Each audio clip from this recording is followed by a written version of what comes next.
İyi akşamlar sayın seyirciler. Bugün iki değerli konuğum var. Konumuz Diyarbakır Hapishanesi ve ayrıca Umut başlık olarak. E, Konuşmacılardan bir tanesi, misafirlerden bir tanesi Haluk Yıldızhan, diğer arkadaş da Cano Ahmedi. Cano Ahmedi ilk önce idamla yargılanıyor, daha sonra 20 sene ceza alıyor, 20 sene boyunca Diyarbakır cezaevinde kalıyor. Haluk 4 sene cezaevinde kalıyor. Tabii her ikisi de büyük eza ve cefalar çekiyorlar. Bu dönemin mağdurları. E, Şu anda dışarıdalar gerçi. Ben yine de kendilerine bu vesileyle tekrar geçmiş olsun diyorum. Teşekkür ederim.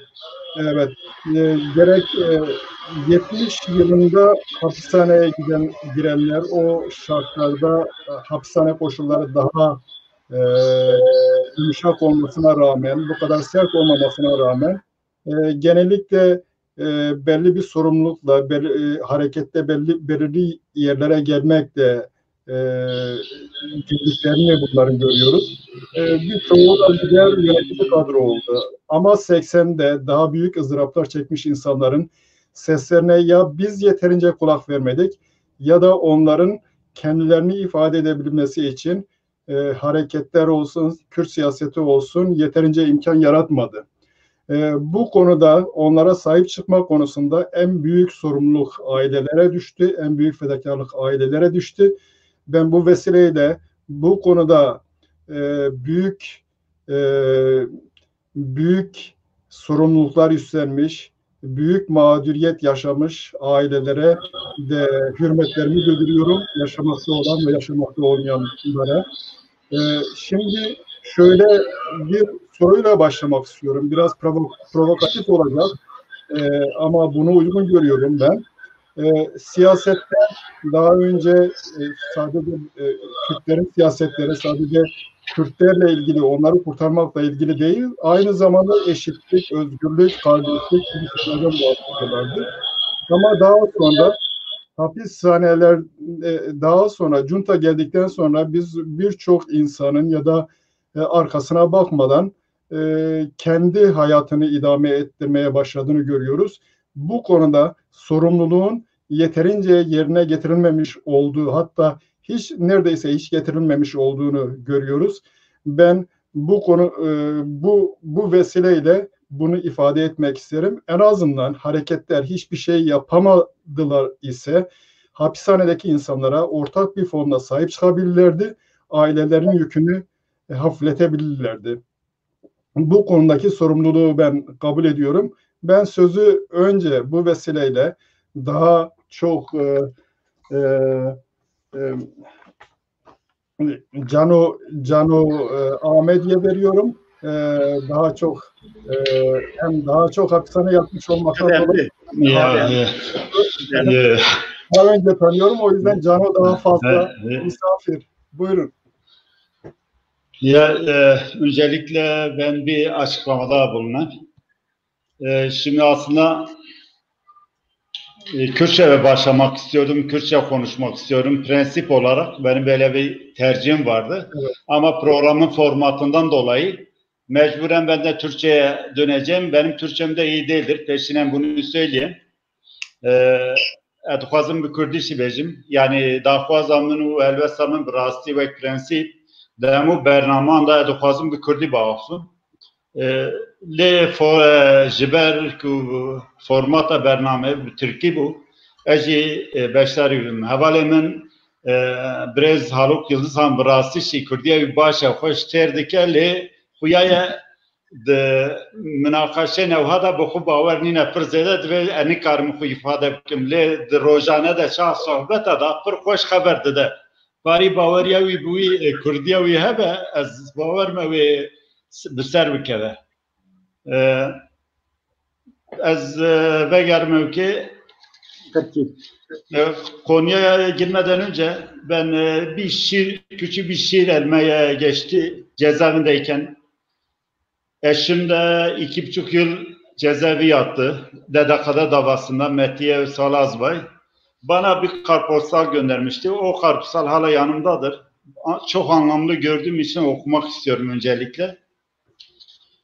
Yolun düşerse kıyıya bir gün ve mavilikleri seyre dalarsan denizin, dalgalara göğüs geçenleri hatırla. Selamla yüreğin sevgi dolu. Çünkü onlar fırtınayla savaştılar. Eşit olmayan savaşta ve dipsizliğinde enginin göçüp gitmeden sana liman gösterdiler uzakta. Brünger tarafında yazılmıştır. Şimdi bizler Mir Muhammed Ravandizi'nin, Şeyh Ubeydullah Nehri'nin, Botan Miri Bedirhan Paşa'nın, Şeyh Abdüsselam Barzani'nin, Koşkiri'de Alişer ve dava arkadaşları, Şeyh Said ve Halit Cibri, Nuri Dersimi, İsa Nuri Paşa, Seyit Rıza, Sımko Ağa, Şeyh Mahmud Berzenci ve Mala Mustafa Barzani ve daha adlarını anmadım ya da yazmadım, ifade etmedim. Nice kahramanların, dava insanların takipçileriyiz, yolundan yürüyoruz. Onlar bizim yolumuzu aydınlattılar, onlar bize liman gösterdiler ve biz o umutla, o ışıkla yola koyulduk. Doğrularıyla, yanlışlarıyla, sevaplarıyla, günahlarıyla biz bu yolun yolcusuyuz. Bir yükün altına geldik. Gençtik, çocuktuk. Daha doğrusu ilkokula başlarken ben kendi adıma söyleyeyim. İlkokulda Türkçe ile yüzleştim. Türkçenin ne olduğunu, bizim köy dağlık bir alandaydı. Hiçbir şekilde devlet kurumlarıyla, kuruluşlarıyla Türkçe ile bir bağlantısı yoktu. İlkokula başlayınca ben Türkçe ile yüzleştim. Türk'üm, doğruyum, çalışkanım. Bana bir anlam vermiyordu. Dede ben Türk'üm, neden kedbi? Ve işin garibi okulda, ilkokulda daha o zamanlar ispiyoncuları yaratılıyordu ve evde, sokakta, camide, köyde yani Türkçe konuştuğumuzda öğretmenlere söylendi. Öğretmenler o zaman bize dayak atılıyordu, hakaret ediyorlardı. Türkçe konuşun. Bu mantık ben cezaevine girdiğimde görüş alanında Türkçe konuş, çok konuş olarak karşımıza çıktı. Ailelerimiz geliyordu. Annemin Türkçe bilmiyordu. Tek bir kelime Türkçe bilmiyordu. Dışarıda ona şeyi öğretmişler. Yani oğlunla konuşabilmen için Türkçe konuşman gerekir. Oğlum nasılsın? Sadece bu cümleyi ezberlemişti. Gelip görüş alanında yüzüme bakarken oğlum nasılsın diye bunu sorup dik dik bakıp ondan sonra çekip gidiyordu. Böyle işte bir süreçten biz geldik. Evet, doğrudur. Yani o sorduğun soru, provokatif sorular zaten hayatımız hep o provokatif çalkantılar içerisinde gidip geldi. Doğrudur. Yani 70'li yıllarda içeri giren arkadaşlarımız, abilerimiz, büyüklerimiz belli bir sıkı yönetim döneminde o zaman yargılandılar, çıktılar. İyi de tavır koydular, takdir ediyoruz. Gerçekten onların yani mücadele o günün koşullarında güzel davranışlarda bulundu. Dışarı var olan iklim şeye müsaitti, örgütlenmeye müsaitti. Yani yıllardır 1938'lerden bu yana Kürdistan toprağı Nadas'a bırakılmıştı. Kim bir ürün ekseydi ya da bir tohum alsaydı onun karşılığını alacaktı. 70'lerden çıkan arkadaşlar 74'lerde örgütler kurdular. Ve bu örgütler kururken bu arkadaşlar 20 yaşlarda, 25 yaşlarda bilemeden 30 yaşlarındaydı. Daha hayata yeni tutulmuşlar, hayata yeni başlamışlardı. O günün koşullarında bizim öncülerimiz ya da o dönemde bize yol gösterenler Türk soluydu. Bizim bir biçimde defteri açıp okuduğumuz ya da bizim sol, sosyalizm veya farklı düşüncelerle, örgütleme şeyle tanışmamız Türk soludur. Türk solu da Kemalizmin etkisinde olduğundan dolayı bize sunmuş oldukları perspektif Kemalist bir perspektifti. Ama ona rağmen o dönemdeki bu arkadaşlar ayrı örgütleme konusu, bağımsız Kürdistan tezi olsun, Kürdistan'ın sömürge olduğu tezi ısrarla vurgulamaları ve kendi örgütleri kurmaları başlı başına olumlu bir adımdır ve takdir edilmesi gerekir. Yani tarihsel adımlardır bunlar. Ben bu açıdan başlara saygıyla selamlıyorum. Elbette yanlışlıklar, hatalar bütün örgütlerde, bütün o dönemin kadrolarında yaşandı. Ama hani olayları, olguları tartışırken, konuşurken bence biraz da o günün şartları içerisinde değerlendirmekte yarar vardır. Yoksa bugünün imkanlarla, bugünün bakış açısıyla biz geçmişe, 70'leri yargılamaya kalkarsak büyük haksızlıklar yapmış oluruz diye düşünüyorum. Bu noktadan neden 12 Mart'tan sonraki süreç gibi 80'lerden sonra şey çıkmadı? Bunun bir bizimle ilgili olan bir yönü var. Örgütlerimiz paramparça oldular, dağıldılar. Suriye ve Avrupa ekseninde bir stratejiydi. Bana göre planlı, programlı bir stratejiydi. Bu hareketlerin tasfiye edilmesi gerekiyordu. Göç dengeleri. Buna karar verilmişti. Bir neden bu. İkinci bir neden o günün koşullarında diğer hani dünyaya yön veren güçler olsun, istersen bölgedeki komünist partiler ya da YNK, KDP ve diğer örgütler gibi Orta Doğu'da iktidarda demeyelim de biraz ciddi anlamda göç odağı olan bu güçler de bu hareketlere bir şekilde yol verdiler. Birilerinin önü açılması açısından. Evet, yani bugün geriye dönüp baktığımızda bunu görebiliyoruz. Dolayısıyla o sorduğunuz sorun neden çıkmadı ya da neden bir önceki kuşak bir sonra gelen kuşağa yol açmadı. Belki sonradan gelen kuşağın beceriksizliği midir ya da o inisiyatifi alamayışıydı. Yoksa gerçekten önce olan o kadrolar kendilerine kaptıkları yani o koltuk ya da o sorumlulukları birileriyle paylaşmak istemediler. Belki de buradan kaynaklanıyor. Ama sonuçta baktığımız zaman 40 yıldır biz o 3 yıl örgütlü yaşadığımız sürecin mirasını tüketiyoruz. Ki o miras artık ortalıkta kalmadı. Onu da belirteyim. Evet Gekcano, teşekkür ederim. Ben Haluk'a döneyim bu konuda. Gek Haluk, sen ne dersin? Hapishanelerde siz kaldınız. Yeterince dayanışma sergilenmedi.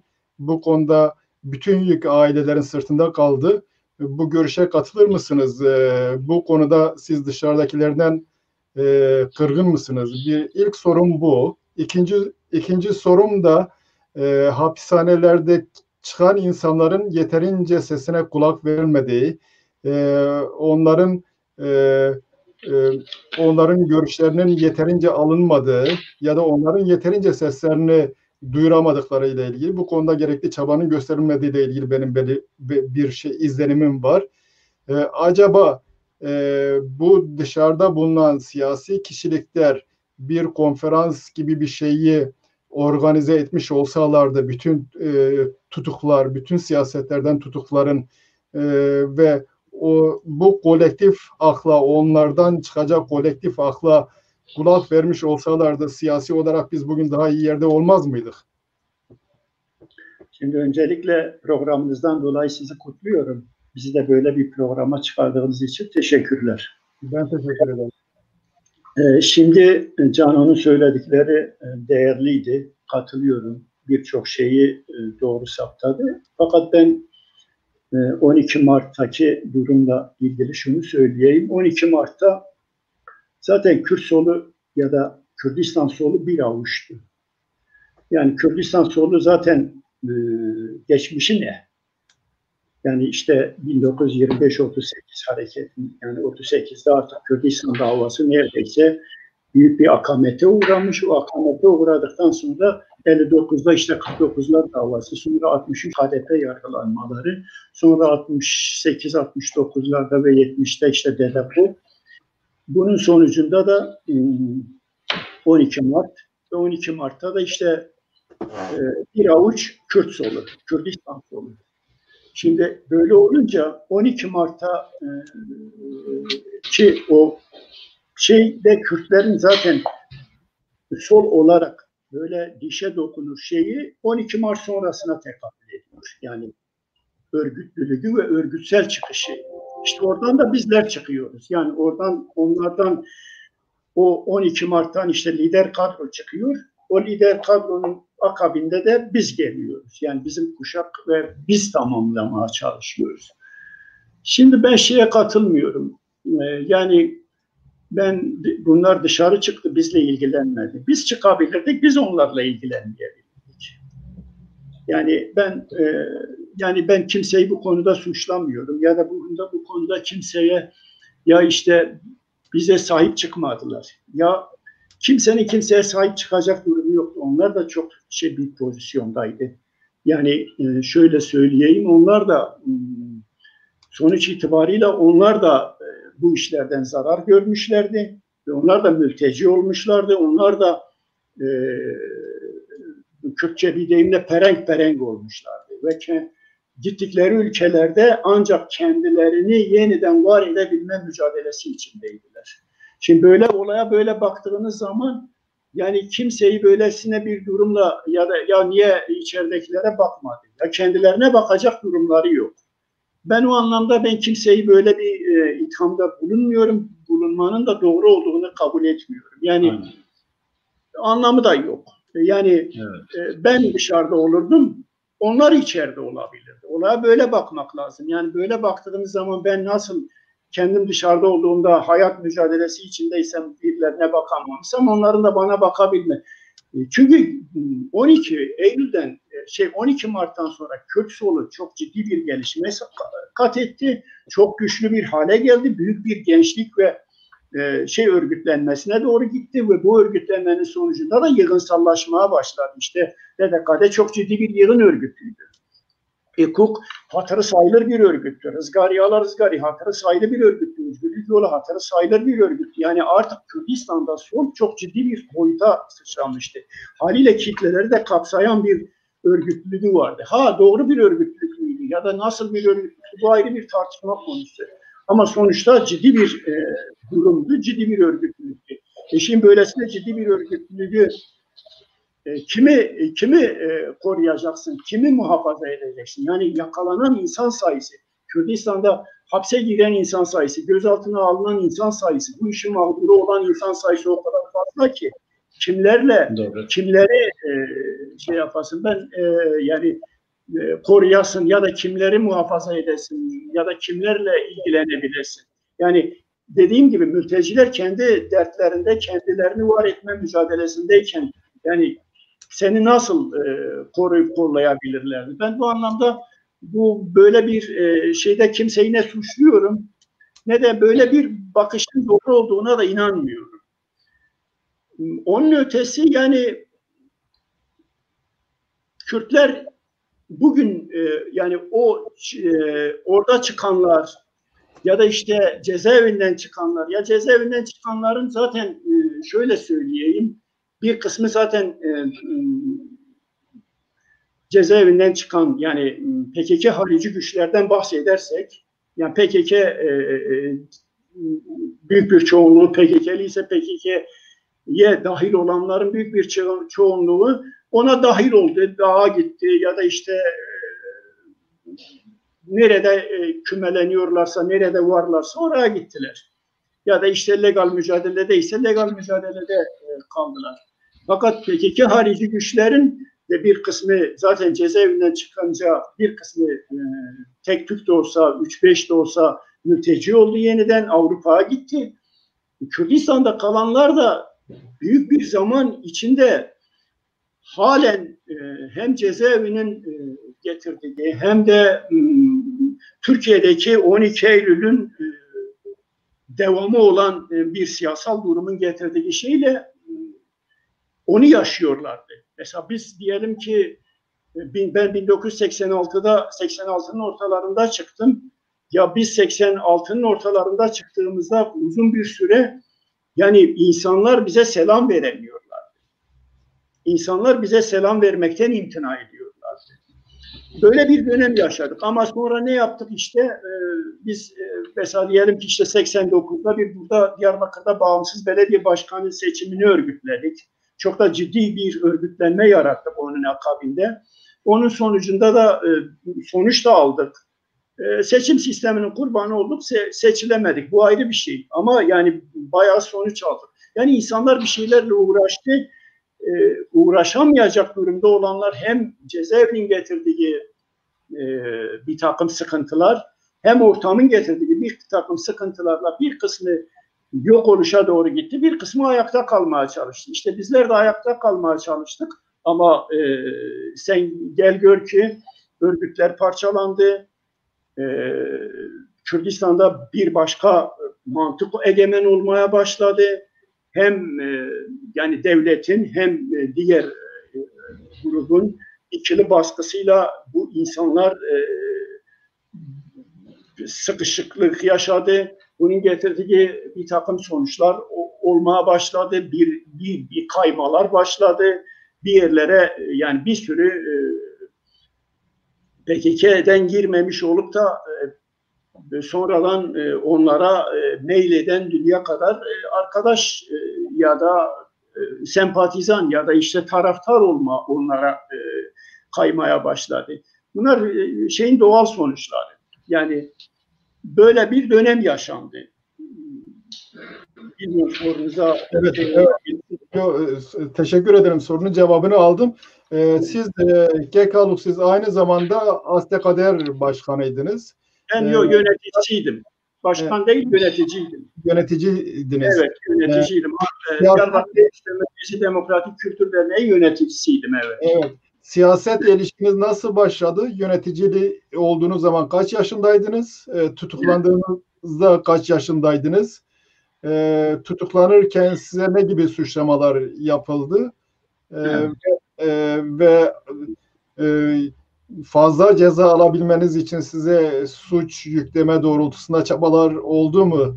Biliyoruz Diyarbakır'da hapishaneye giren herkes, tutuklanan herkes işkencelere tabi tutuldu. Ben onları özel olarak hatırlatmak istemiyorum ama isterseniz siz izleyicilerin bilmesi açısından kısaca bilgi verebilirsiniz. Ben şöyle söyleyeyim. Tabii 12 Mart'tan biraz önce bahsettiğim gibi 12 Mart'tan çıkmalar başladığı zaman siyaset de o dönemde 12 Mart'ın getirdiği ve o cezaevinden çıkanların da getirdiği şeyle siyaset de artık giderek siyasetin türü genişlemeye başladı. Yani daha yaygınlaşmaya başladı. Biz de tabii çocuk yaşlarımızda diyelim yani çünkü çok gençtik. Siyasete meyletmeye başladık.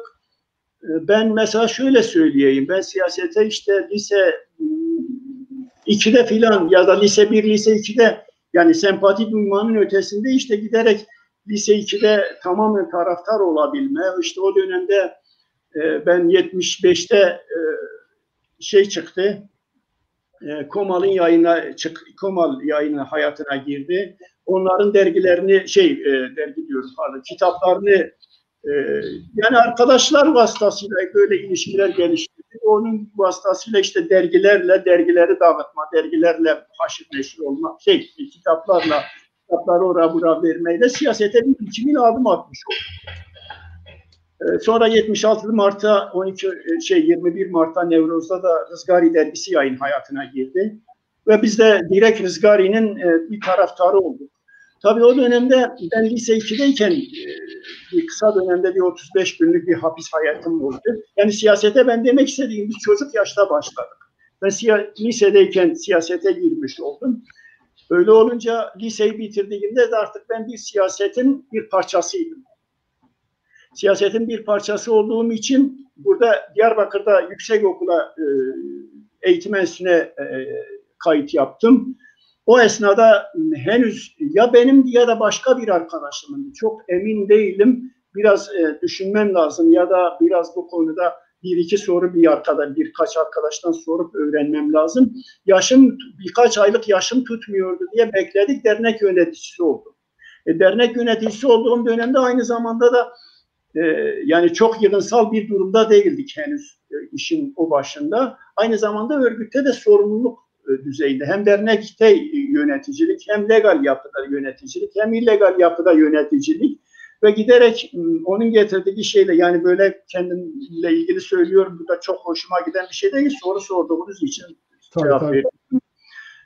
Siyasete erken yaşta başladım, erken yaşta devam ederken örgüt sorumluluğu da üstlenmeye başladık. Sorumlu oldum. Yani ben 18 yaşında, 19 yaşında profesyoneldim artık. Yani profesyonelce çalışıyordum. Şimdi onun getirdiği şeylerle artık işte bölge sorumluluğu falan filan, bu tür şeylerle yavaş yavaş. Sonra benim 2 yıl 12 Eylül'ün akabinde 2 yıla yakın bir süre Güney Kürdistan'da kaldık. Hareketin Güney Kürdistan'a kayması sonucunda biz bir dönem orada kaldık. 2 yıla yakın. Güney Kürdistan'dan döndükten sonra yakalandım. Bu da 1982. Yani ben 23 yaşında yakalandım. 21 yaşında Güney Kürdistan'daydım. 23 yaşında da yakalandım. Yani geldikten yaklaşık 2 yıla yakın kaldıktan sonra geldim, yakalandım. 23 yaşındaydım. Yani gördüğümüz işkenceleri böyle çok anlatmanın bir şeyi yok. Biz biraz da işte Güney Kürdistan'dan gelip Suriye'ye bir defa geçtik. Diyarbakır'da 1-2 ay kaldıktan sonra Suriye'ye 4 arkadaşımla beraber geçiyorduk. Ben bildiğiniz gibi Cabir, Ahmet, Yusuf, biz beraber Suriye'ye geçecekken kırsalda yakalandık. Yakalandıktan itibaren yaklaşık bir hafta 10 gün, bir hafta Cizre'de sorguda kaldık. Sonra bizi Kızıltepe Tuvayı'na getirdiler. Orada da bir hafta kaldık. Sonra da yaklaşık bir 40 küsur günde, 40-45 güne yakın da biz Diyarbakır sorgusunda kaldık. Yani böyle toplam Diyarbakır sorgusu, Cizre ve sorgusu dahil yaklaşık 55-60 güne tekabül eden bir sorgu dönemimiz oldu. Ve orada biraz sorgumuz bizim özel durumumuzdan dolayı biraz ağırdı. Yani o tür şeylere çok yani sorursanız girerim ama herkesin bildiği şeyler, işte askısı, falakası, dayağı, bilmem elektriği falanı filanıyla beraber bir sorgu dönemi yaşadık. Biraz bizimki ekstra biraz ağırlığı vardı. Ağırlığının sebebi de bizim bulunduğumuz pozisyondu. Onun sonucunda sorgu dönemini yaşadık ve akabinde de cezaevine girdik. Evet. Evet. Teşekkür ederim. Olay o. Ama yani burada özel sormak istediğiniz bir şey varsa ben ekstra yaparım. Sonra belki ileride, ben fazla ayrıntılara girmek istemiyorum çünkü insan... Yani şeye gerek görmüyorum. Tabii. Yani şu yapıldı, bu yapıldı, şu edildi, bu edildi, bu zaten bilinen şeydir. Bilinen şeyi tekrar etmenin, tabii, ya da yapmanın, insanlara bununla meşgul etmenin de gerek yok. Öğrenmek isteyen, ilgi duyan, duyarlı olan zaten öğrenir. Gökçano, siz daha kıdemlisiniz. Evet. Herhalde daha genç yaşlarda girdiniz. Yok, rica ederim. Kıdemi bir kenara bırakalım ya. Benim payıma düşen biraz fazla yıllar oldu. O yılları omuzladım, o kadar. Evet. Evet. Cano hem girişte kıdemlidir benden, hem çıkışta.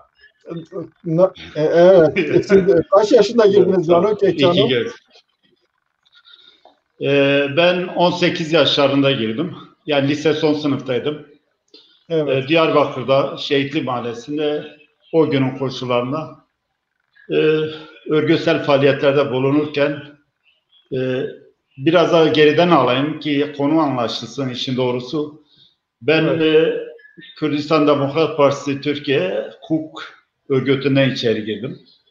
Evet. Biliyorsunuz 1965'lerde KDP'nin kurulmasıyla birlikte rahmetli Sait Elçi ve arkadaşları Kürdistan'da doğu mitingleri vesaire bir takım faaliyetler, tiple beraber ortak mitingler yapıldı. O süreçte DEDAKO, metropolde okuyan Kürt gençleri giderekten tipten ve Türk solundan yavaş yavaş ayrışarak kendi örgütlerini kurmaya başladılar. Ben de böyle bir gelenekte o dönemde Güney Kürdistan'da Eylül devrimi ya da Şoreşa İlone başlamıştı. Barzani'nin etkisi kuzeyde bütün köylerde, kasabalar, şehirlerde duyuluyordu. Özellikle de bu o dönemde ben onlara da şey diyorum, hani Lice'nin meşhur kaçakçıları vardı, at sırtında sınırlara gidip gelirlerdi. Sınır tanımayan kişiler olarak değerlendiriyorum. Onların Güney Kürdistan'a gidip gelmesiyle beraber Barzani hareketinden haberler şey yapılıyordu. Köyde bunlar biz çocuktu. Köy meclislerinde konuşulurdu. Bir sempati, bir duygusal bağ oluşuyordu. 75-74 Lice depreminden dolayı bizi 90 kişi Lice ve Kurt'tan Malatya'ya gönderdiler. Yatlı Bilge Okulu'nda okudum, ortaokulu. Yatlı Bilge Okulu okuduğumuz süreçte Milliyetçi Cephe hükümeti o dönem iktidardaydı. Bayağı da terör estiriyorlardı. O dönemlerde Türkiye genelinde komando kampları kuruluyordu. Sağ sol çatışmaları yeni başlamıştı. Faşist saldırılar falan. Biz ortaokul öğrencisi 14-15 ya da bilemeden 13 yaşındayken Malatya'da hafta sonları çarşıya çıktığımızda dayak yerdik. Diyarbakırlı olduğumuz için. İşte dayak atarken de işte Diyarbakır Ovası komünistlerin yuvası falan. Biz o dönemde hani çocuk halimizle komünizmin ne olduğunu da bilmiyorduk. Ama sonuçta bir baktık kendimizi bu pratik saldırılar içerisinde onların faşist olduğu, bizim de Kürt olduğumuzu, Kürtlüğümüzden dolayı bize dayak attıklarını düşünmeye başladık. Diyarbakır Lisesi'ne geldim. Diyarbakır Lisesi'ne 1976'larda orada Kürdistan Demokrat Partisi Türkiye mensubu arkadaşlarla tanıştım. Onlarla ilişkim oldu. Barzani'den söz edince dedim benim de zaten aradığım buydu. Yani böyle bir duygusal bağım oluştu. Lise sürecinde aktif olarak bu gençlik faaliyetleri içerisinde yer aldık. 1980'in başlarında Mart ayında güvenlik güçleriyle ya da polislerle çatışmada yakalandım ben. 2,5 saatlik bir çatışmamız oldu. 3 arkadaş yakalandık. O dönemde hakkımda tutuklama kararı olmasına rağmen 48 saat içerisinde normalde savcılığa çıkarılmam gerekirdi. Ama 35 gün o günün koşullarında ki normalde gözaltı süresi de 15 gündü o süreçte. 35 gün ben farklı yerlerde, mekanlarda işkencelere tabi tutuldum. O işkenceler Haluk arkadaşımın da söylediği gibi ayrıntılara girmeye gerek yani Filistin askısından tut, bilen falakasından bilen neyine geceleyin çıkarıp da kurşuna dizeceğiz diye korkutma, psikolojik kaba dayaktır, hakarettir vesaire her şeyi yaşadık. Yani sonuçta düşman düşmanlığını yapıyordu. Bizim de yapmamız gereken buna karşı bir Kürt olarak direnmektir. 80'de yakalandım. O sürecinde yani en son Deve Geçti'den bir nolu sıkı yönetim dönemiydi. Ben yakalandığımda sıkı yönetim vardı Türkiye genelinde, Diyarbakır'da.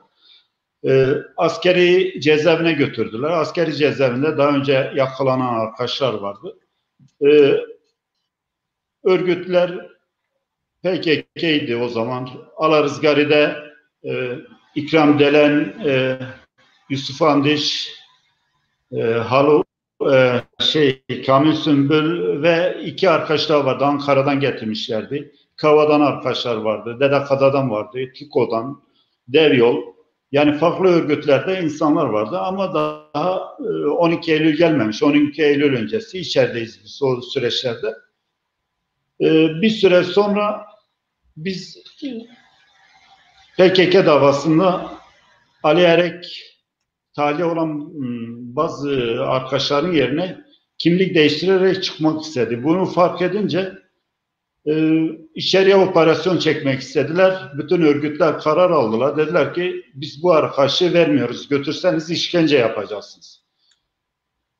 Akşam üzeri polis asker karışımı bir ekiple gaz bombalarıyla saldırdılar. O dönemde bize 29 tane bomba attılar.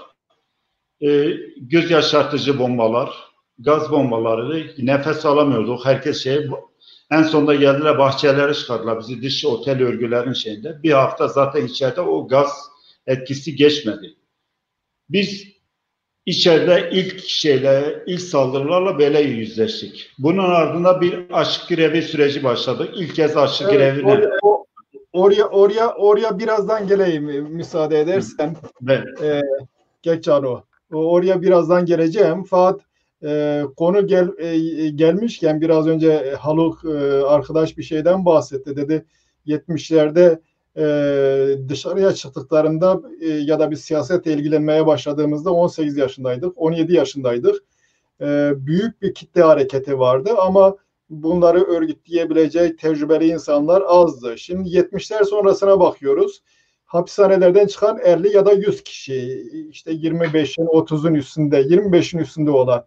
Şimdi böyle bir kitle hareketi varken yeterince insan olmamasına rağmen her 10 kişinin çıkıp da siyaset kurması, ayrı bir siyaset olması normal mı? Bunun nedeni ne? Acaba elbette siyasette insanların yükselmek istemesi de normal bir şeydir. Kendi düşüncelerini hayata geçirebilmesi için onların önünde imkan da olması lazım.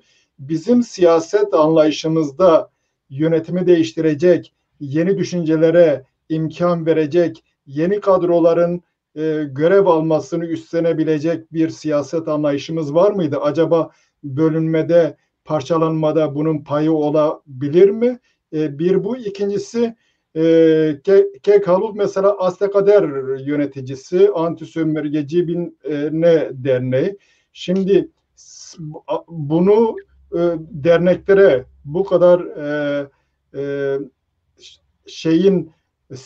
devlet açısından sivri olabilecek taleplerle ortaya çıkan derneklerin kurulmasına imkan varken acaba biz daha mütevazi taleplerle Kürtler kendi legal partilerini kurmuş olsalardı daha birleştirici olmaz mıydı? Yani hep birlikte bu kadar kadro eksikliği de göz önünde alındığı zaman böyle bir yapılanmaya gitmiş olsalardı daha sonraki gelişmeleri de bu engellemez miydi?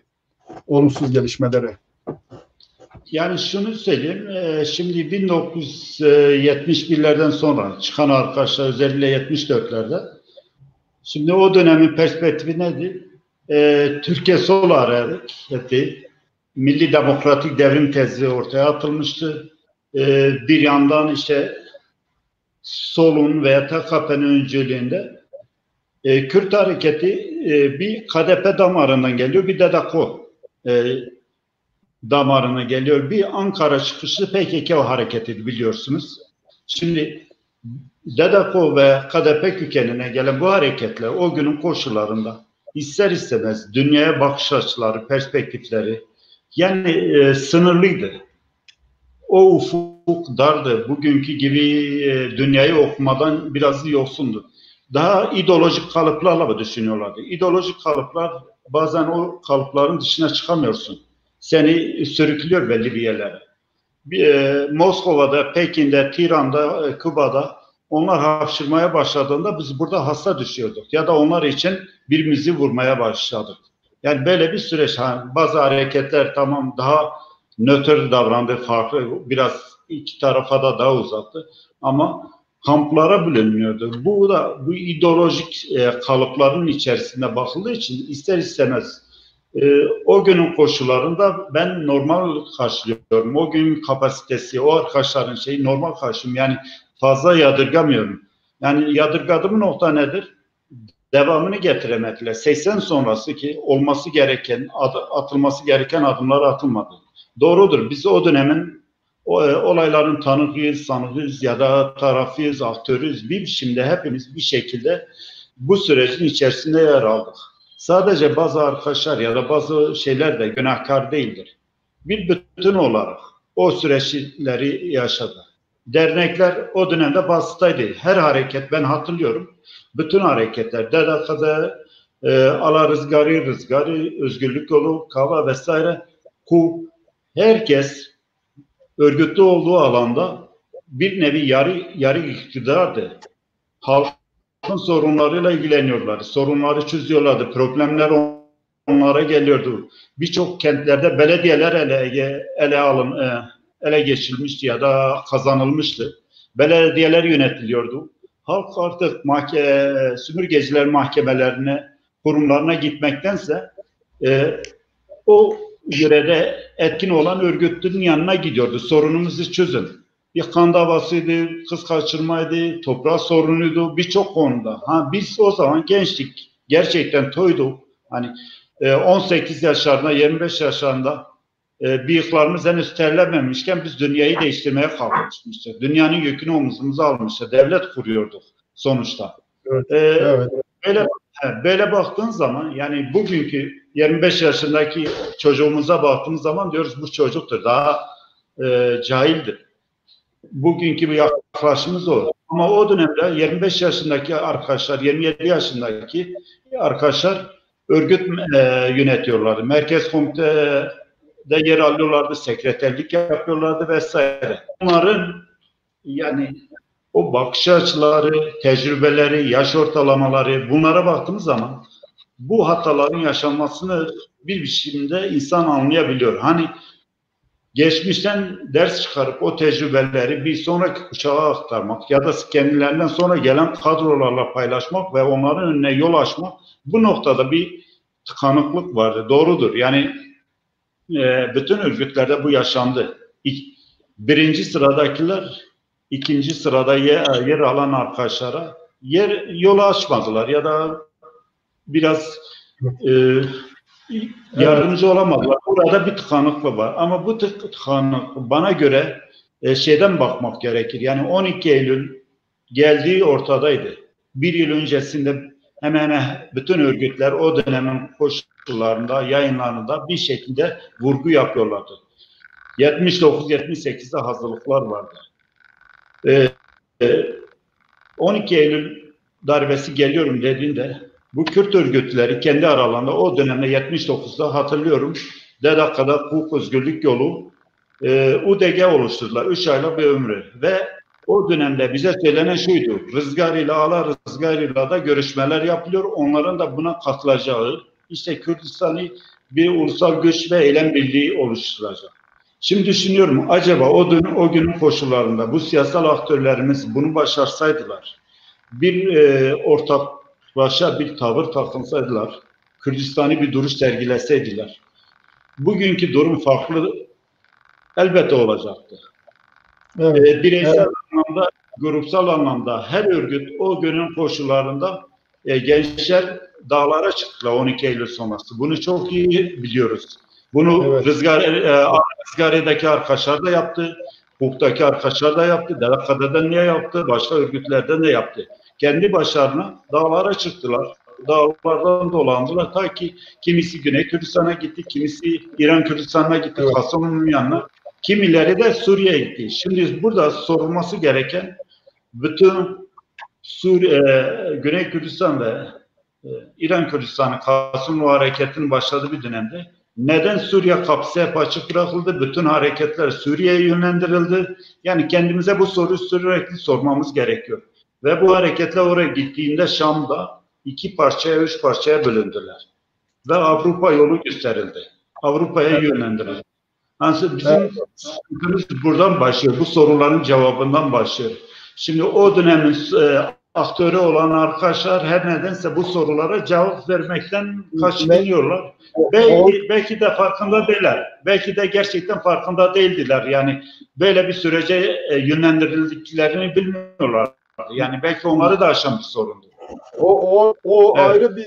ayrı bir şeyin konusu olabilir. Biz şimdi oraya girmeyelim ama o konuda başrollerde oynayan o dönemin sorunlarıyla elbette bu doğrultuda bir program yapılabilir. Onlar belli açıklamalar getirebilirler ama benim kanaatime göre bölünmeye, parçalanmaya, başarısız olmaya neden olacak politikanın örgüt anlayışının temelleri 12 Eylül öncesine dayanıyor. Bu şimdi elimde istatistik yok ama 35 yaş üstü olan belki 20 kişi vardı. 25 yaş üstü olan belki 40-50 kişi vardı. Şimdi bunlar diyorum ortak bir legal örgüt yaratmış olsalardı, legal parti hem meşruiyet açısından, uluslararası meşruiyet açısından hem de güçleri olmadığından dolayı böyle bir şey daha ekonomik olmaz mıydı? Burada o dönemin özellikle 35 yaş üstü olan sorumlularının bir payı yok mu? Benim kanaatime göre onların önemli bir payı var bu gelişmede. Önemli bir payı var. Çünkü GKALK'a soruyorum. Çünkü bu ulusal sorun yani bir partinin sorunu değil. Ulusun bireylerinin hepsinin bu işte bir tuzu biberi olacak. Hepsi de eşit önemde değerlerdir. Onlar eşit vatandaşlardır. Onlardan beklenen de buna katkı sunmaktır. Biz acaba yeterince ulusal bir bakış açısıyla mı baktık yoksa böyle son derece katı, dar grupçu bir bakışla mı? Sanıyorum bizim yanlışlığımız yani 12 Eylül sonrasındaki başarısızlığın en büyük nedeni devam edememenin bu 12 Eylül öncesinde yatıyor. Siz ne dersiniz Gekalo?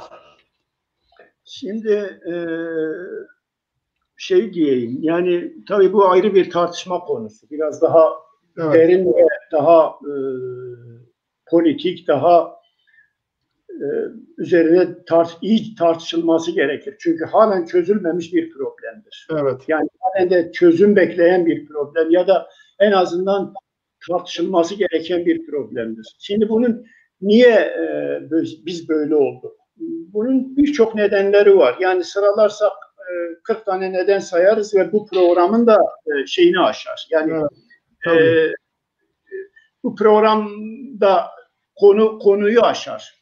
Evet. Yoksa program muhakkak tartışılması gerekir ama programın konusunu aşar.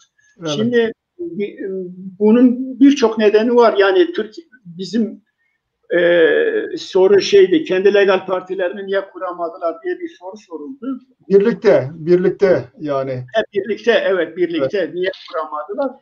Şimdi bir defa 1968'de dünyada 68 diye bir vaka yaşandı. 68 dünyaya damgasını vuran bir dönemdir. Ve bunun getirdiği işte dünyada sol gelişmeye başladı. 68 kuşağı dediğimiz, 68 olayları dediğimiz işte Fransa'da, Avrupa'nın çeşitli ülkelerinde dünyaya yayılan bir şey. İşte Vietnam, Amerika, her tarafta bir şeyler oluyordu. Yani 68 ve sonrası. Şimdi buna bağlı olarak da Türkiye'de de büyük patlamalar, gelişmeler oldu. O esnada bir de dünyada sosyalist kamp dediğimiz, aslında sosyalizm dediğimizde nasıl bir sosyalizm olduğu tartışma konusu olan sosyalist kamp dediğimiz kampta bölünmeler vardı zaten. Eskiden kaynaklı bir bölünme, giderek derinleşen bir bölünme. Bunun sonucunda da dünyada her yerde olduğu gibi Türkiye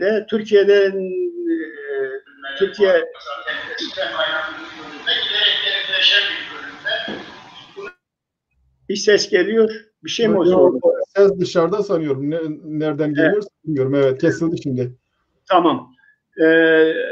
Kürdistan solu da Türkiye solundan etkili olduğu için ya da etkilendiği için Kürdistan'da da ona bağlı yani hem dünyadaki duruma bağlı olarak hem Türkiye'deki bölünme ve Türkiye'deki siyasal duruma göre tavır almalarından kaynaklı bölünmeler başladı.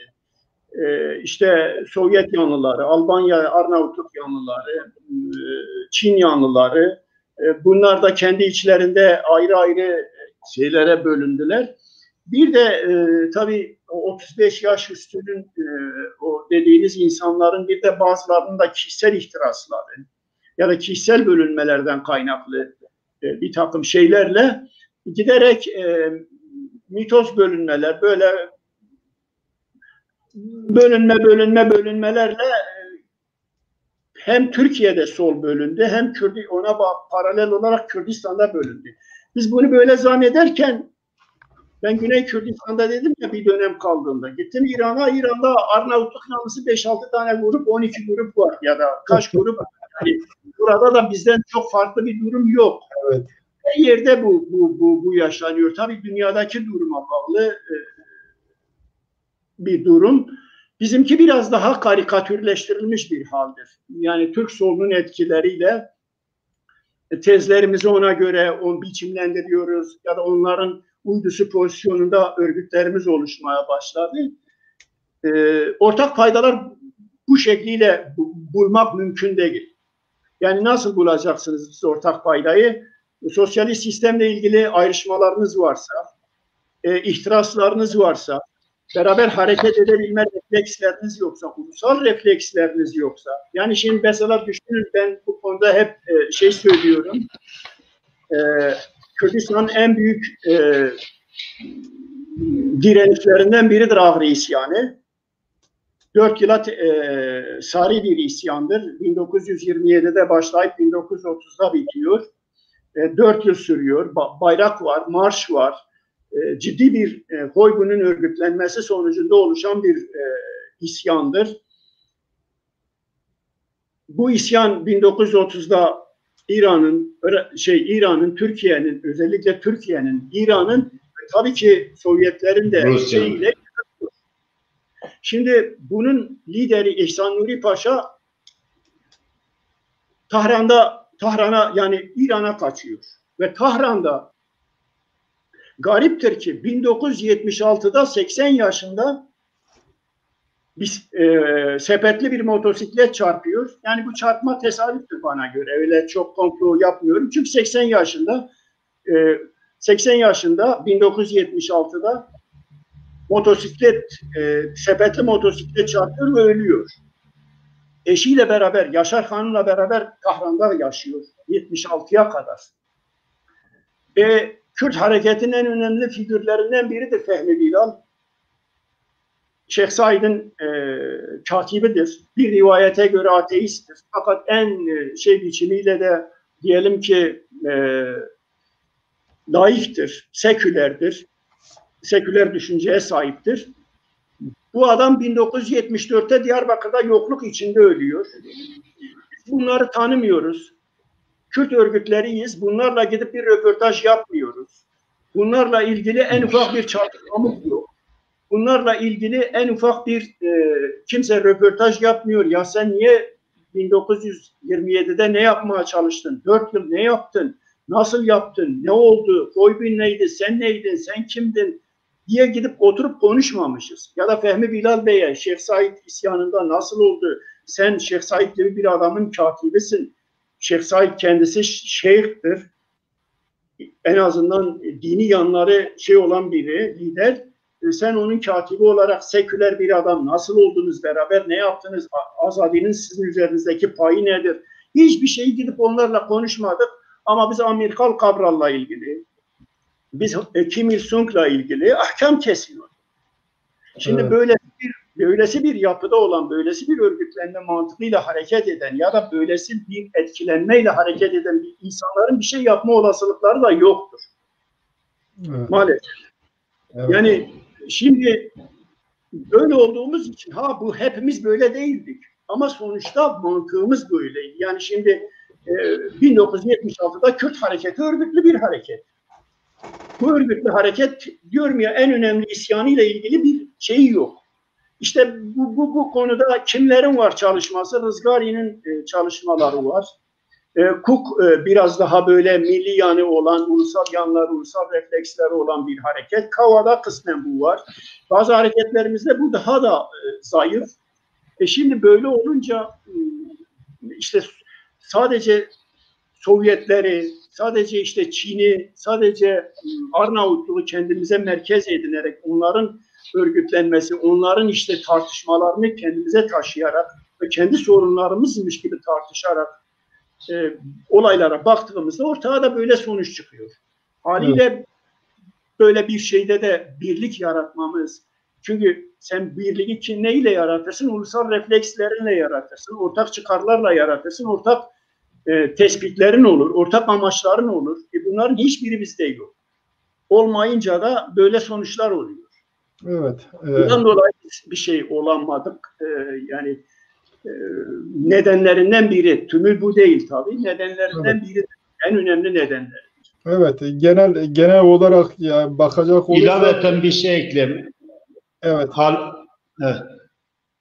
Haluk arkadaşın söylediklerine ilaveten çok kısa bir şey eklemek istiyorum. Buyurun. Söyledikleri aynen katılıyorum. Doğru söylüyor. Diğer bir şey, biz o dönemde ideolojik kimliklerle hareket ettiğimiz için sınıfsal bir bakış açımız vardı. Sınıf bakış açısı zaten ideolojik temeldedir. Ulusal bakış açımız yoktu. Bu ister istemez bizi yeni kıbleler yaratmaya yönlendiriyordu. Bu Tiran oldu, Pekin oldu, Moskova oldu, başka Havana oldu. Yani her nedense Haluk'un da belirttiği gibi Kürdistan merkezi bir kıble yaratamadık. Bütün sorun buradaydı. Yani eğer kıblemiz Kürdistan olsaydı, ulusal değerler çerçevesinde hareket etmiş olsaydı, dediğiniz şekilde legal partiler de olurdu, ortak güç eylem birlikleri de olurdu, ortak bir duruş da sergilenirdi. Ama maalesef çıkış itibarıyla ya da bize yönlendirilen o dönemin koşullarında Türk solunun etkisi buna çok önemli. Yani elbette Kürt örgütleri buna karşı ciddi anlamda tavır aldılar, mücadele ettiler ama yetersizdi. O günün politik vizyonu yetersizdi. Dolayısıyla böyle bir süreç yaşadık.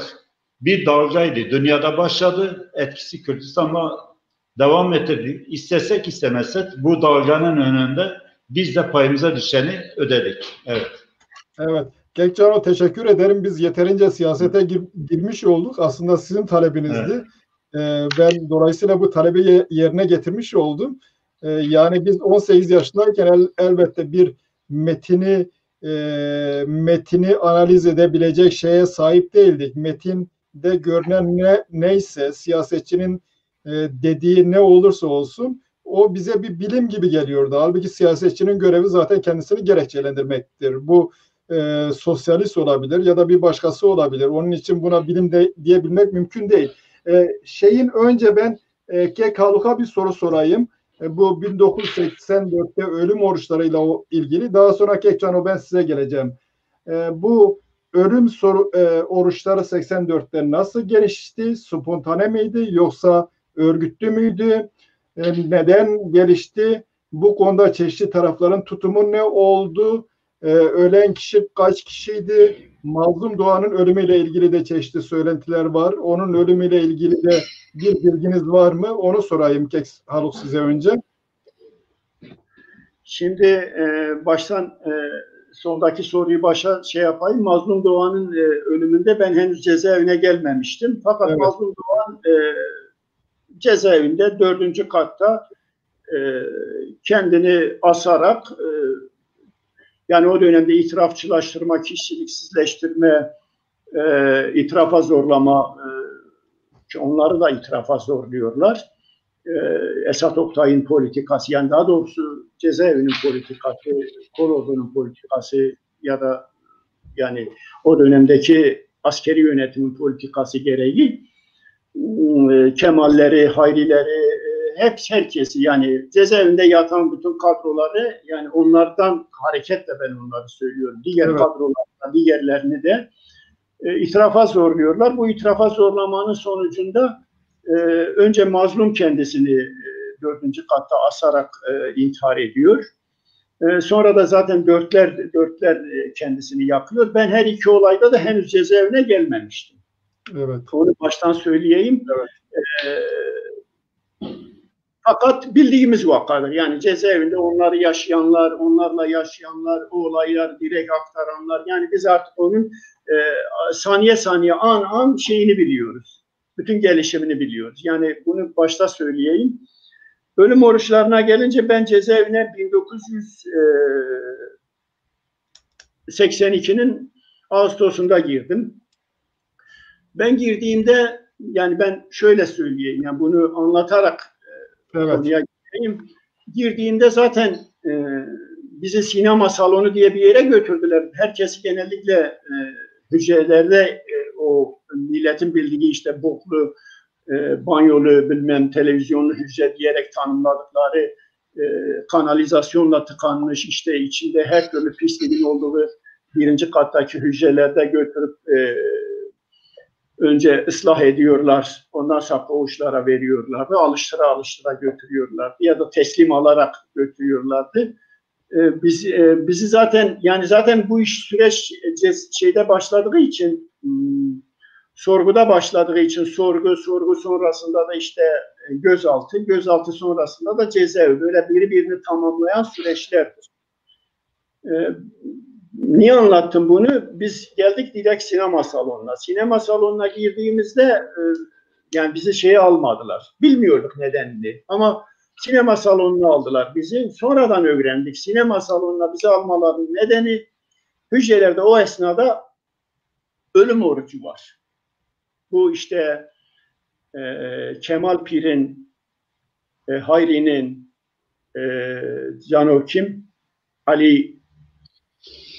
Ali Çiçek, Akif Yılmaz'ın şehit düştüğü, vefat ettiği direniş. Biz deme ona denk gelmişiz, onun içine girmişiz. Ağustos'un ortaları. Bizi onun için sinema salonuna aldılar. Sinema salonunda biz gerekli muameleleri gördük. Bizi koğuşa aldılar. Koğuşa aldıklarında da bilmiyorduk. Ölüm orucunda olduğunu kimsenin bilmiyorduk. Sonra aradan bir süre geçti. Esat Oktay o Perlo'dan anons yaptırdı. Sonra birkaç kişiyi çıkardı. Yani ölüm oruçlarında olduklarını o zaman öğrendik. Bunu tabii PKK'nın o sırada bazı kadrolar da biliyordu içeride. Bize söylemiyorlardı. Çünkü mahkemede zaten ilan edilmiş bir durum. Öğrendik ve ona biz denk geldik. Ondan sonra zaten onun sonucunda da 4 arkadaş şehit oldu, vefat etti. Bazı arkadaşlar da sakat kaldı. Ondan sonra biz cezaevi sürecini yaşadık. Şimdi ben geleyim kendi dönemimize.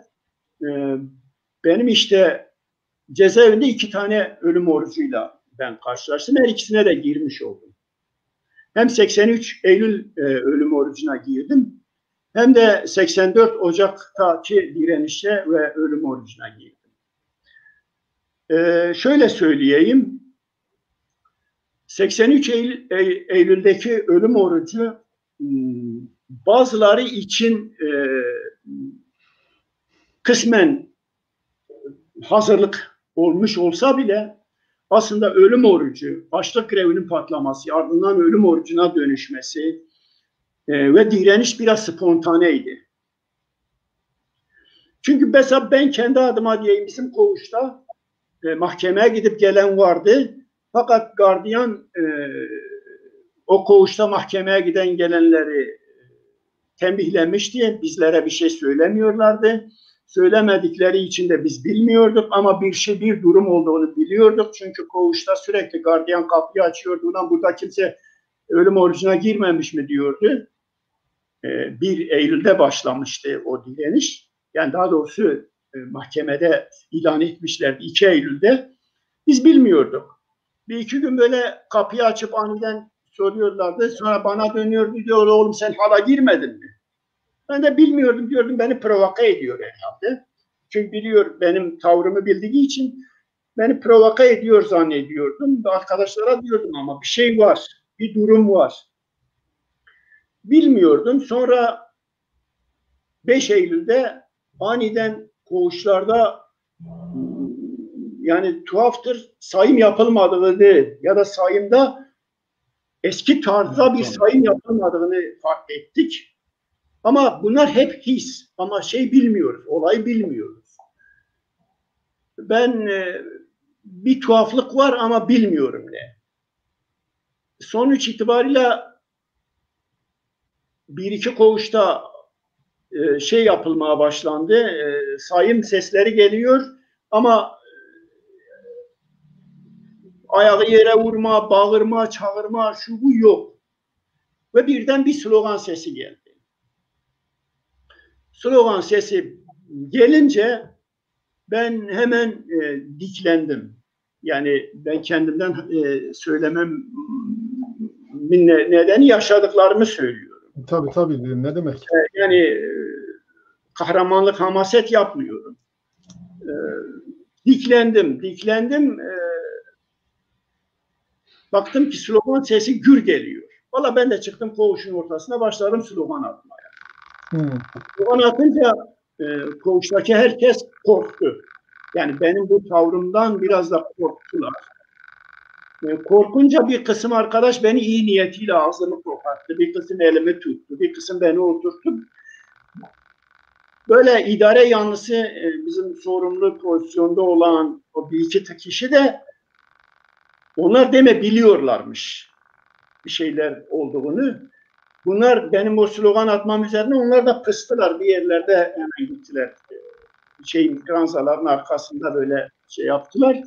Ama bir tuhaflık var. Baktım bu slogan devam. Beni bunlar durdurunca biraz da bozuldum. Sonra slogan devam etti. Ben bir daha kalktım. Bir daha bunlar beni yeltendiler ağzını tutmaya falan filan. Ben zoruma gitti, ağladım. Bırakın beni dedim falan. Yani çünkü yani bir şey patlamış, bırakın müsaade edin patlatmaya devam edeyim. Yani bunlar da bırakmayınca tabii beni korudukları için bir kısmı yapıyor, bir kısmı da korkuyor. Yani bir şeylerden korkuyor. Bunun üzerine ağladım. Sonra kalktım bir daha attınca birkaç kişi bana destek verdi. Destek verince biz çoğaldık. Giderek çoğaldık. Koğuşun 45 kişilik koğuştu. Koğuşun yarısından fazlası beni desteklemeye başladı. Ve giderek bu çoğaldı. Ve bu sonuçta 28 kişi direnen oldu. O öbürleri böyle yavaş yavaş sonra o esnada tabii şeyleri açtık. Havalandırma pencerelerini açtık. Diğer koğuşlarla bağlantı kurduk. Karşıda da işte Adnan vardı, Aras. Onunla bağlantı kurduk. Bazı şeyleri oradan bağıra öğrendik. Bir direnişin patladığını anladık. Anlayınca ve direnişle beraber açlık grevinin de başladığını anladık. Ben de dedim, ben de girdim. Yani o esnada, o andan itibaren girdim. Yani benim bu girişim spontandı. Kimseyle bir bağlantım yoktu. Tek başıma karar vermiştim. Benimle beraber birkaç arkadaş da bana katıldı. Onlar da benimle beraber spontane bir şekilde beraber kararımız üzerine devam ettik ve beraber başlamış olduk. Yani kimsenin bir örgütlülüğüyle ya da kimsenin gelip bize bir şey söylemesiyle yapmadık. Eylül direnişinin böyle bir yanı vardı. Fakat sonra işte bunu ölüm orucuna çevirdik. Hemen o andan itibaren de ölüm orucuna çevirdik. Ölüm orucuna tabii açlık grevine girenlerin hepsi girmedi. 2-3 kişi koğuştan benimle beraber 1 mi 2 kişi arkadaş girdi. Ya da 2-3 kişi girdi. Böyle bizleri hepsini yerlerde giderek topladılar. Sonra oradan da hücreye götürdüler. 36, eskiden 37 olan ismi sonradan 36 oldu. 36'ya götürdüler. Yani tabii ondan önce 18, sonra 30, babamın macerası falan filan var. Bunlar ayrı şeyler. Evet. Ölüm orucuna 36 hücrede devam ettik. Öyle de bitti. Evet. Kaç gün hücrede kaldınız o durumda?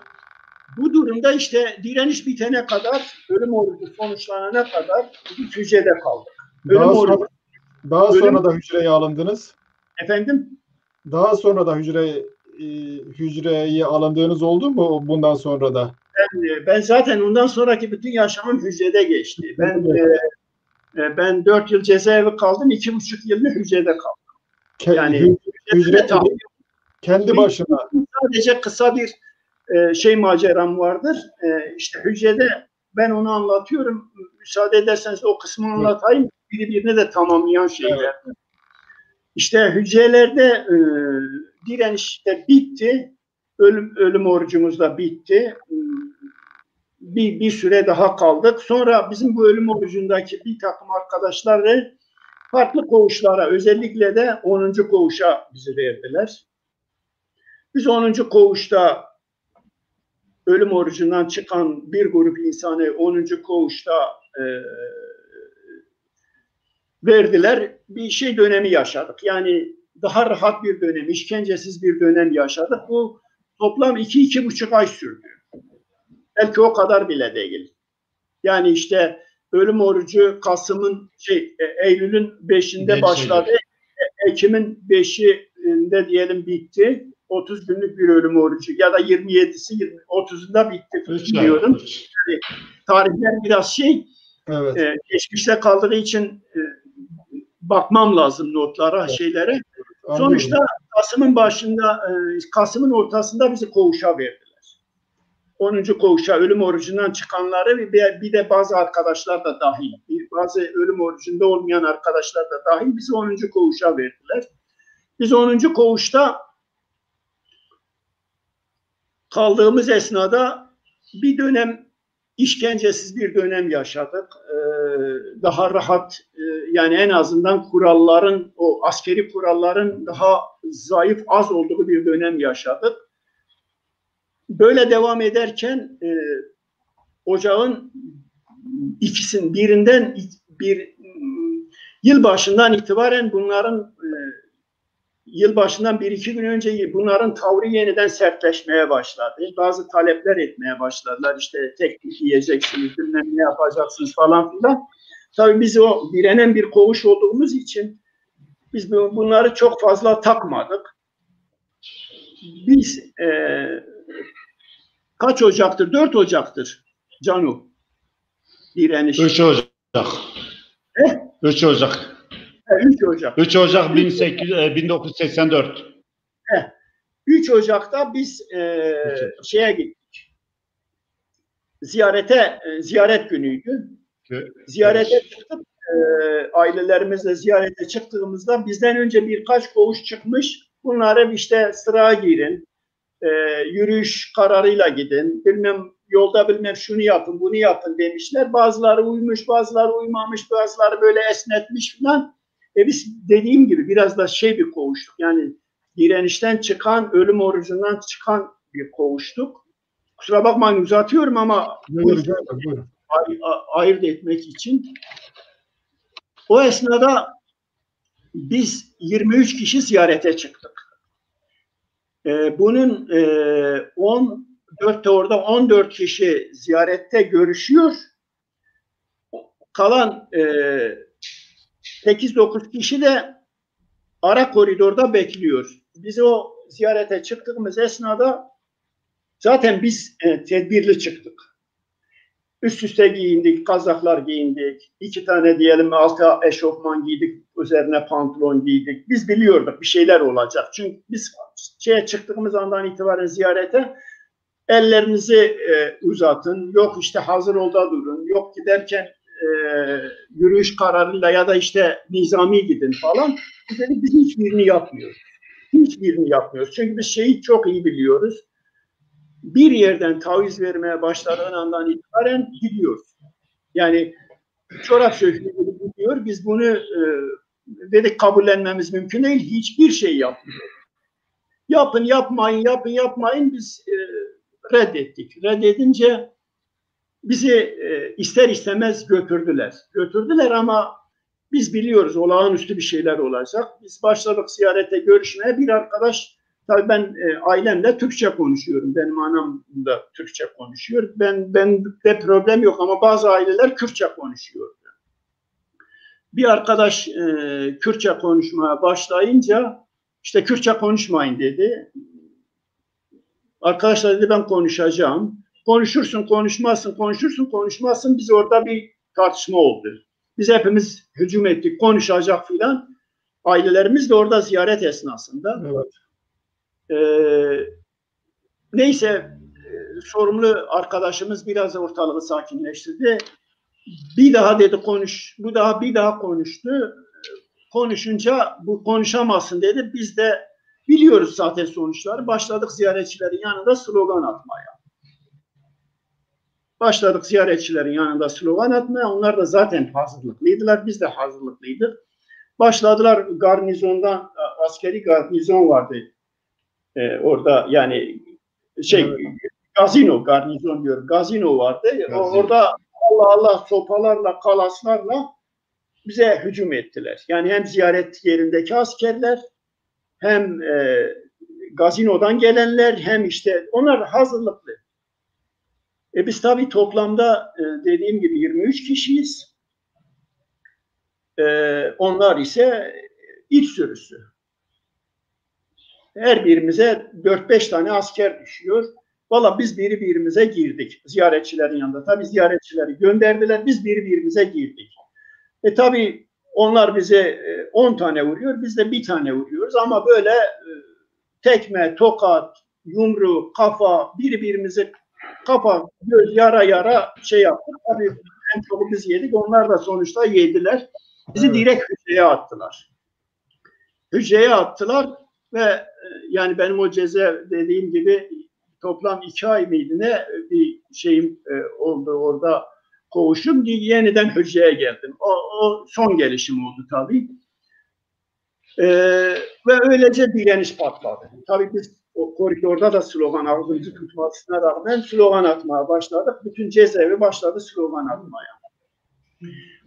Yalnız ikinci ölüm orucu birinci gibi spontan, bu direniş de biraz spontan olmasına rağmen ölüm orucu öbüründe düzensizdi. Yani 200 kişi bir defada girdi. Ve cezaevi de zaten beklemiyordu. Cezaevi yönetimi de böyle bir şey beklemiyordu. İkinci direnişte onlar da hazırlıklıydı. Ve birinci direniş biraz gafil avlandıkları için yumuşak geçti. Yani çok böyle kıran kırana, çok kafa göz yarmalı geçmedi. Ama ikinci direniş ölümüne geçti. İkinci direnişte kafalar yarıldı, ölümler oldu. Ve bunun sonucunda 2 arkadaş Yılmaz Demir'le Remzi Aytürk kendilerini protesto etmek için astılar. Necmettin Büyükkaya bunun sonucunda cezaevi yönetiminin özel bir şeyle öldürüldü. Kafasına ve vücuduna gelen şeylerle, halaslarla öldürüldü. 2 arkadaşımız da Cemal Arak'la Orhan Keskin de ölüm orucunda 49. günde vefat ettiler. Cemal Arak PKK grubundandı. Orhan Keskin Dev Yol grubundandı. Necmettin abi Peşenk Kip davasındandı. Yılmaz Demir Özgürlük Yolu PSK davasındandı. Remzi Aytürkler Alar-Izgari davasındandı. 5 kişi o direnişte vefat etti. İşte o direnişte ölüm orucu daha kademeli oldu. Ben mesela birinci Ocak direnişindeki ölüm orucuna birinci gruptan girmek istedim, müsaade etmediler. İkinci gruptan girmek istedim, yine müsaade etmediler. Ancak 3. grupta girdim. Yani daha kademeli, daha girildi. Yani onun için de 49. gündeyken onlar bir grup 30. gündeydi. Biz de 18-19. gündeydik. Direniş bitti. Bitti, ölüm orucu bitti. Tabii 2 arkadaşımızı da şehit verdik. Birçok arkadaşımızı da sakat verdik o direnişte. Böyle. Evet. Üzücü. Yani, sorun olursa sonra yapabilirim. Kusura bakma, biraz uzun anlatmak. Evet. Geç Cano'ya geleyim. Şimdi devlet hapishaneye girmiş insanları eğer bir tek ıslah etmek istese ya da entegre etmek istese, herhalde bunlar hapishaneden çıktıktan sonra bunların bir yerde kendilerini üretebilmesi için, yaşamlarını sağlayabilmesi için onlara imkan verir, daha yumuşak davranır. Şimdi bu ıslah etmenin, entegre etmenin de ötesinde böyle son derece kindarca onları yok etme üzerine gelişen bir fiziki ve psikolojik olarak imha üzerine gelişen bir stratejinin uygulandığı görülüyor. Bu anlaşılır. İkinci bir şey de acaba bunun politik olarak başka bir çıkış yolu bırakmamakla ilgisi olabilir mi? Siyaset üzerinde, dışarıdaki siyaset üzerinde daha sonraları ne etkisi oldu? Bir. İkincisi, bu siyasiler ölüm oruçları falan geçtikten sonra siyasilerin birbirlerine karşı tutumu, siyasi hareketlerin ya da siyasi hareketler içerisinde herhangi bir siyasetin kendi elemanlarına yönelik böyle şiddet içeren uygulamalar oldu mu? Ya şimdi soruna biraz geriden ben tabii genel resim çizmek istiyorum. Şimdi devlet özellikle Kürdistan'da Ağrı isyanı sonrası dediler Kürt ve Kürdistan sorunu biz burada gömdük. Üstüne toprağa. Ama öyle olmadı. 65'lerde, 70'lerde, 80'lerde ortaya çıktı. Devlet yeni bir strateji geliştirdi. Diyarbakır pilot bölge seçildi. Kürdistan'ın birçok ilinde Hakkari, Van, Batman, Muş, Urfa, Mardin değişik illerde politik tutsakları Diyarbakır'da topladılar. Şimdi burası bir laboratuvardı. Özellikle Kemal Yamak Kıbrıs'tan getirildik. Kemal Yamak 7. Kolordu Komutanı, aynı zamanda Özel Harp Dairesi'nin başkanıydı. Bunun bünyesindeki kadrolar Esat Oktay'dır, Birol Şen'dir, Alaaddin Bayar'dır. Bunlar hepsi binbaşı, albay Ali Osman Aydın, Mevlüt Akkoyun ve alt kademedekiler hepsi bu Gladio'nun derin devletin seçmen kadroları Diyarbakır'da yerleştirildi. Aşama aşama geldi. Yani şimdi biz parça parça girdiğimizde belli kesitlerde belki seyirciler konuya vakıf olmayanlar açısından anlamsız gelebilir ya da şey yapıyor. Şimdi bu bir süreçti. Devlet hazırlıklıydı. Tam tersine ben şöyle de ifade edebilirim. 1977'de 1 Mayıs katliamında Sivas, Çorum, Malatya, Maraş katliamlarıdır. 1978'de Hakkari'de, Yüksekova'da jandarma kanatlı jandarma 78 tatbikatı yapıldı. Bu tatbikatta düşman kuvvetlerine Kürt elbiseleri, şal şapı giydirildi ve tatbikatın sonunda bunlar yerde kurşuna dizilmiş, söngüden geçilmiş şekilde lanse edildi. Televizyonda bu haber olarak yansıtıldı. 79'da Erzurum'da yine Milli Birlik ve Beraberlik adı altında Kenan Evren ve Junta ekibinin de içinde yer aldığı bir tatbikat yapıldı. Türkiye'de olası ayaklanmalara karşı prova yapıldı. Şimdi bu provanın sonucu devlet hazırlıklıydı. Biz hazırlıksızdık. Gençlik haberimiz yoktu. Gerçekten tecrübe yoktu. Geçmişe dair bir şey. Devlet Diyarbakır cezaevini pilot bölge seçtiği için bütün Kürt kadrolarını, dinamik o Kürt gençliğini burada bir şekilde elime etmeye başladı. 12 Eylül geldikten hemen sonra geldiler Diyarbakır cezaevinde bir anket çalışması yaptırıldı. O dönemde anket sorularında dışarıda ne yapıyordunuz, mesleğiniz nedir, ana diliniz neydi, ana dilin dışında başka bildiğiniz diller, siyasal profilimizi yansıtacak şekilde bir dizi tuzak sorularla dolu bir anket yapıldı. Daha sonra Hürriyet'te Ankaralı bir profesör bunu yorumluyordu. Diyordu bu ankette ortaya çıkan şu ki devlet eğer bu politikaları yürütürse bu insanlar 25-30 yaşlarında yavaş yavaş bu fikirlerden artık uzaklaşırlar, hayata tutunmaya çalışırlar. eğer evlenip bir iş güç sahibi olurlarsa 46-50 arasında artık tamamen bu fikirlerden uzaklaşacaklar. Devlet için tehdit olmaktan çıkmış olacaklar. Devlet böyle bir nevi hazırlıklıydı. Şimdi böyle bir süreçte Diyarbakır cezaevinde işkenceler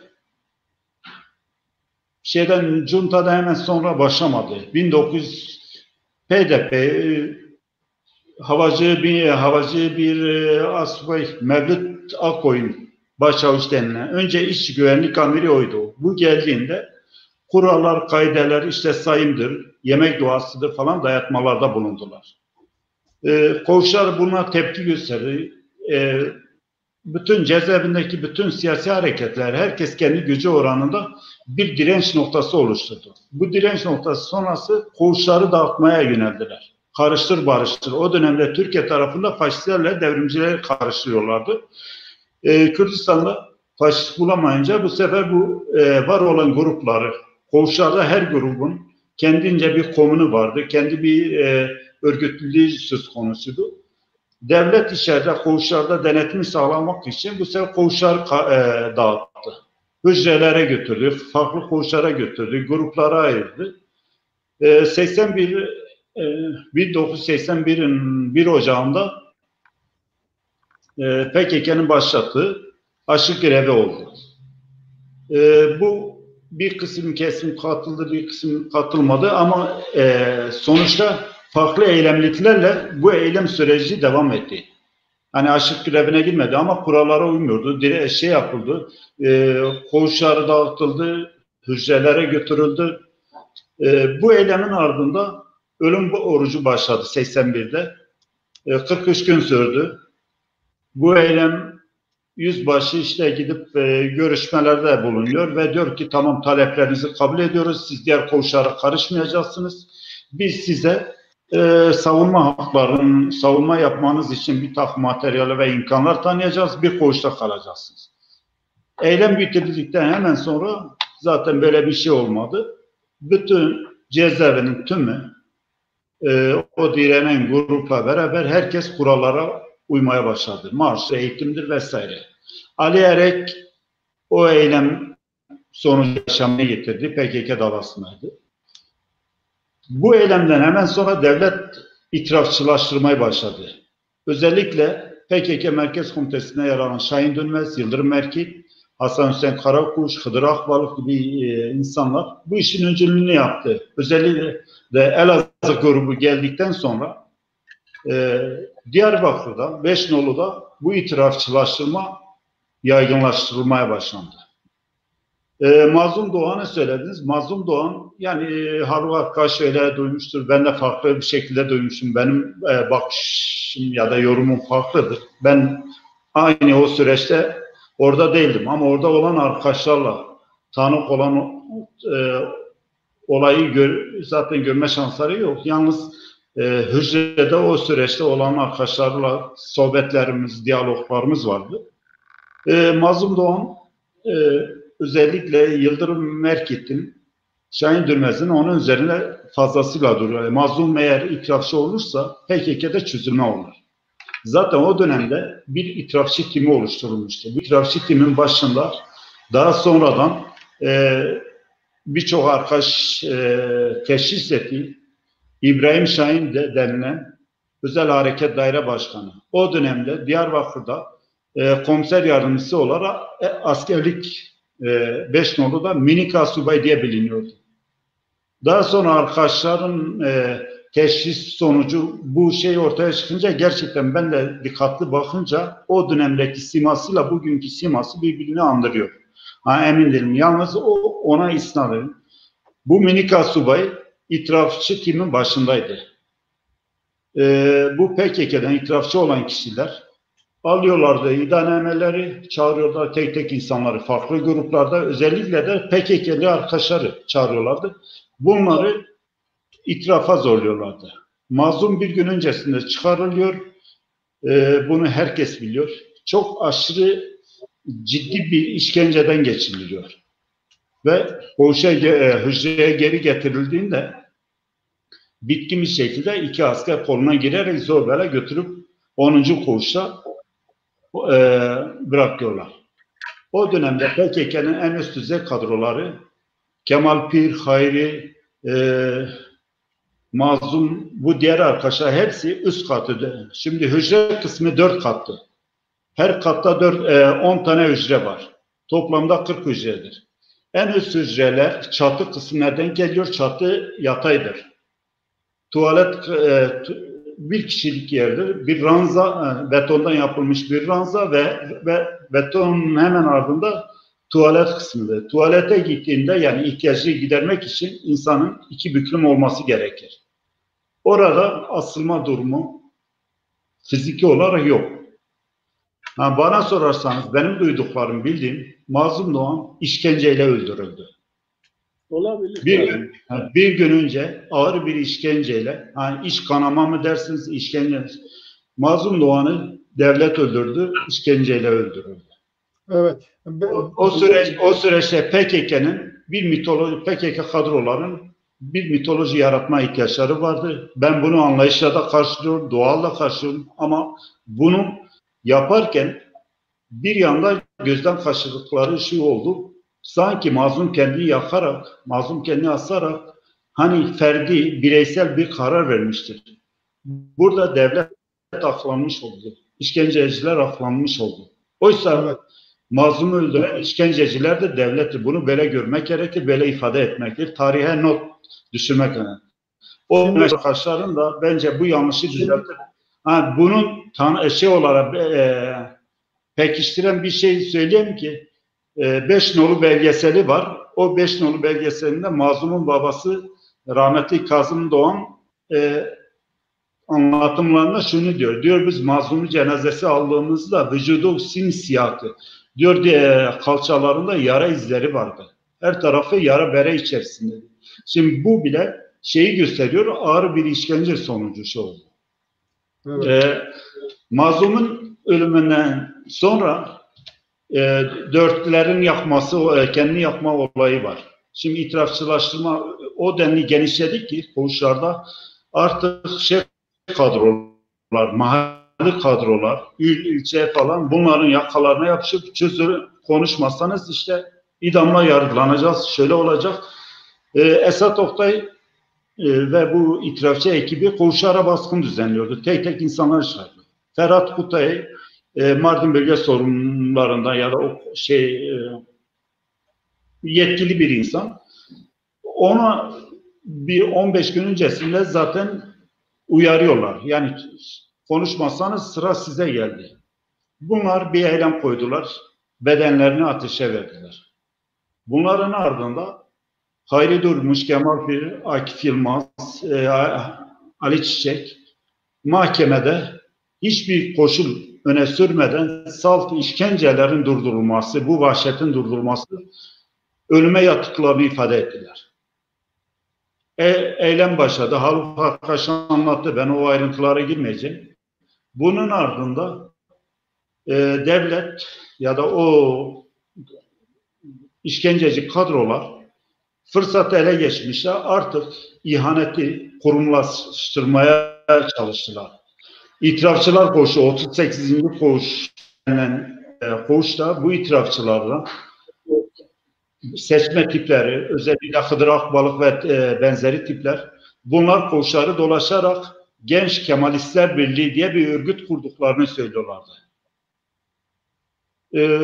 Birçok arkadaşların eski şeylerinde, anlatımlarında var ve tanıktılar, biliyorlar. Bunlar belki o günün koşullarında Türkiye'leşmeyi, Türkiye işte demokratik bir Türkiye'de hepimiz yaşayabiliriz mantığıyla bu Kürdistani yapılara karşı, bağımsızlıkçı düşünceye sahip insan gruplara karşı devletin politikasını dillendirmeye başladılar. Koğuşlarda o dönem bir bağlantıyı bitireyim, ondan sonra sorunuzu alayım. Şimdi koğuşlarda bu işkenceyle yoğunlaşınca, yani katmerleşerek artık dayanılacak gibi değil. Gönüllülük artık savunmalardır, mahkemelerdir, şudur budur. Kimse düşündüğü yoktu. Bugün yaşayacak mıyım, yaşamayacak mıyım? Sadece o vardı. İşkencelere karşı. Verem almıştı, bütün koğuşları sarmış. Yani böyle bir salgın halinde yemeklere veremlerden aldıkları balgam ve şeyleri yemeklere katıyorlardı koğuşlarda. Verem salgını başlamış. Şimdi o süreçte birbirine güvenen her koğuşta, yani o dönemde öğrendiğimiz kadarıyla bir şeyler yapmak gerektiği fikri ortaya çıktı. Ne yapılabilir? Yani nasıl kurtulabiliriz diye. Bu noktada biz süreci 5 Eylül direnişi, ben 25. koğuştaydım. 27'de bizim bir üst koğuşumuzdu. Büyük koğuş. O zaman 120 kişilik kalıyorlardı. İlk slogan sesleri orada duyduk. Ve halkın anlattığı şekilde cezaevi bir patlamayla oldu. Şimdi burada çok kısa söyleyeyim. Ondan sonra sözü size. Yüzbaşı Abla Kahraman durumun kontrolden çıktığını fark edince hücrede o zaman Mustafa Karasu, yanılmıyorsam Muzaffer Hayatay'dı, Celalettin'in deli başlığı, Mehmet Şener, Rıza bunları aldılar yanlarına koğuşları sakinleştirmek için. Şimdi bu arkadaşlar geldiğinde polis faaliyetleri başladı. Yüzbaşı işte bir yandan dertleri dinliyor, işte sorun nedir falan anlamaya çalışırken bu diğer arkadaşlar da biz diğer gruplardaki arkadaşlarla gizliden ne yapılabilir, bu direnişin sürdürmesi gerektiğini, herkesin destek sunması gerektiği noktasında konuşmalar oldu ve bu kararımızın arkasında durularak açlık grevi ve ölüm orucu zaten başlamıştı. Ölüm orucuna yeniden katılan arkadaşlar oldu. Diğer geri kalanlar da açlık grevi olarak eylemi sürdürdüler. Buradan sorunuzu alayım. Yani evet, özellikle belirtmek istedim. Kısaca içeridekilerini yani bir çeşit fiziki ve psikolojik olarak işe yaramaz hale getirmek istiyor. Bunun için en şiddetli uygulamalara başvuruyor. Dışarıda ise aynı zamanda başlamış bir silahlı mücadele var. Şimdi dışarıya bunun etkisi ne olabilir? Bu ortalığı daha fazla kızıştırmanın, radikalleştirmenin acaba bunlar dışarıda başlayan bu silahlı mücadeleye ateş mi sürmek istiyorlar? Kendilerinin yok edemediği, uzun yıllardır diğer politikalarla yok edemediği Kürtleri savaşa mahkum ederek mi yok etmek istiyorlar? Öyle bir şey olabilir mi bu işin arkasında? Gekaluk, ben size sorayım. Bana mı soruyorsun? Evet, buyurun siz cevap verin. Ondan sonra Cano'nun da görüşünü alayım. Cezaevinde sistematik bir işkence vardı. Yani bu böyle işte Esat Oktay'ın keyfi ya da işte Ali Osman Aydın'ın ya da Mevlüt Akkoyunlu'nun böyle ya işte canım sıkıldı ben bunları döveyim ya da işkence yapayım tercihi değildi. Bu Beşli Cunta'dan başlayan kol orduya, mahkemeye kadar giden bir süreç. Yani bir Türkleştirme, Türkifikasyon politikası, bir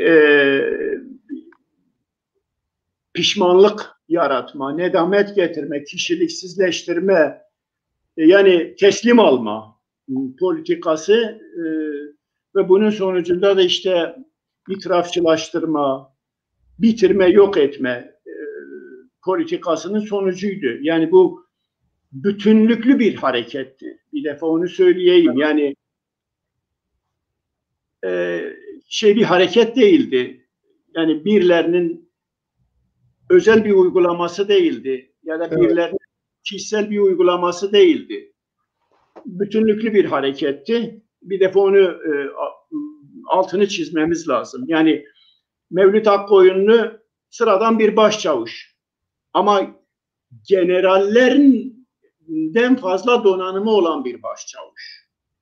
Esat Oktay bir yüzbaşı ama generalden, yani kolordu paşasından daha donanımlı görevlerle görevlendirilmiş. Yani düşünün ki biz sorgudayız. Sorguya Ülkü Coşkun benim sorguma katılmış. O Ülkü Coşkun yüzbaşı, yüzbaşı ve mahkemede bizim heyetin yardımcı hakimi. Esat Oktay sorgulara katılıyor. Mahkemede sen tavır sergiliyorsun. Mahkeme cezaeviyle ilgili hiçbir şeyi kabul etmiyor. Yani böyle koordineli çalışan, koordinasyonları olan bir yapı. Haliyle bir defa onu ayırt edelim. Yani herkes şunu bilsin, yani Esat Oktay ya da Mevlüt ya da Ali Osman'ın kişisel şeyleri değildi. Evet, bunlar seçilmiş insanlar ama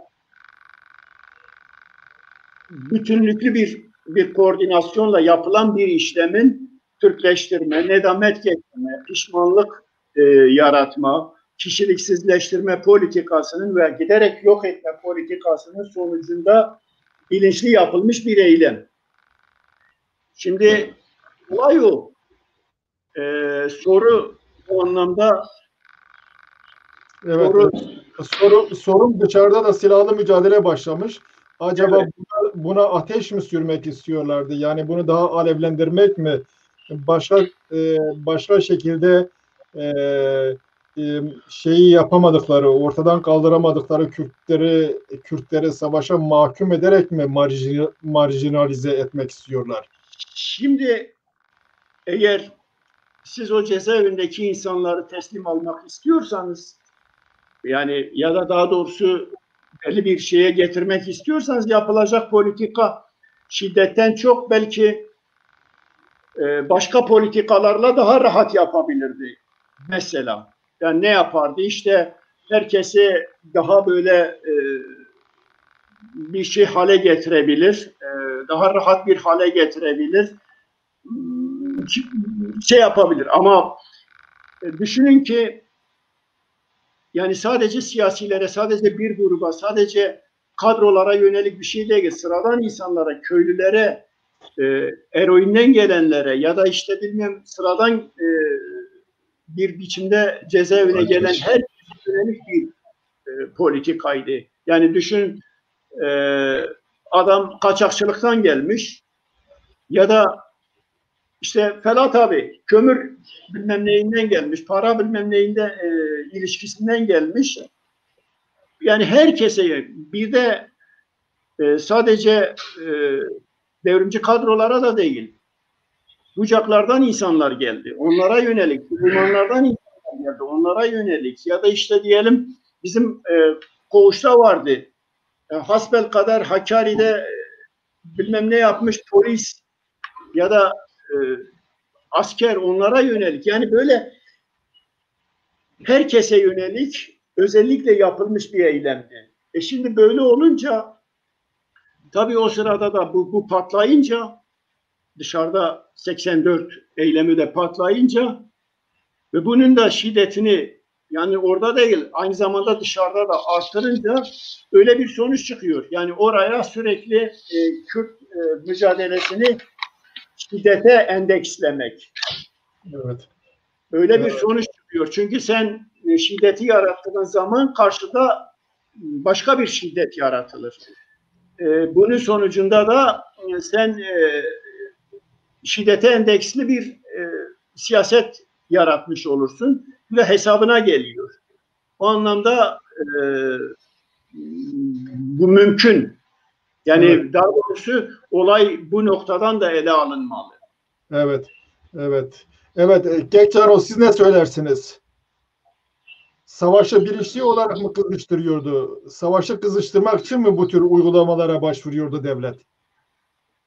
Bu yolla Kürtleri kazanamayacakları bir savaşa mahkum etmek. Elbette devletin böyle bir amacı vardı. Kürt hareketlerini, Kürt ulusal hareketini terörize etmek, meşrutiyetini ortadan kaldırabilmek için elbette en uygun yol onu terörize edip mahkum ettirmekti. Şimdi söylediğiniz o işkence süreci 1980 ve 84 arası daha PKK'nın silahlı mücadeleye başlamadığı dönemde. Bölüm oluşları vesaire. Aslında ilk hedefledikleri şey o laboratuvarda Kürt Ulusal Hareketi tümüyle gömmek, toprağını teslim almak, Kemalist kadroları devşirmek. Bunu yapamayacaklarını anlayınca çünkü 5 Eylül direnişi sonrası içerideki o patlamayla beraber dışarıda da ciddi anlamda bir patlama oldu. Görüşçülerimiz. Mesela ilk kez görüşçüler kendiliğinde örgütlenip kolorduya doğru yürüyüşe geçtiler. Şimdi o süreçte Haluk belki anlatır çünkü Haluk'un anlatması daha doğru biliyorum. Bayram amcanın bir hikayesi var. Şimdi o dönemde ailelerimiz, annelerimiz, bacılarımız, babalarımız hepsi içeride çocuklarımıza işkence yapılıyor, öldürülüyor, ölüm orucundadır. Haydi biz gidelim. Şimdi bu ailelerin harekete geçmesi, içeride patlamanın olması, devlet, kolordu ya da o kontrgerilla dediğimiz Kemal Yamak ve ekibi bunu gördüler.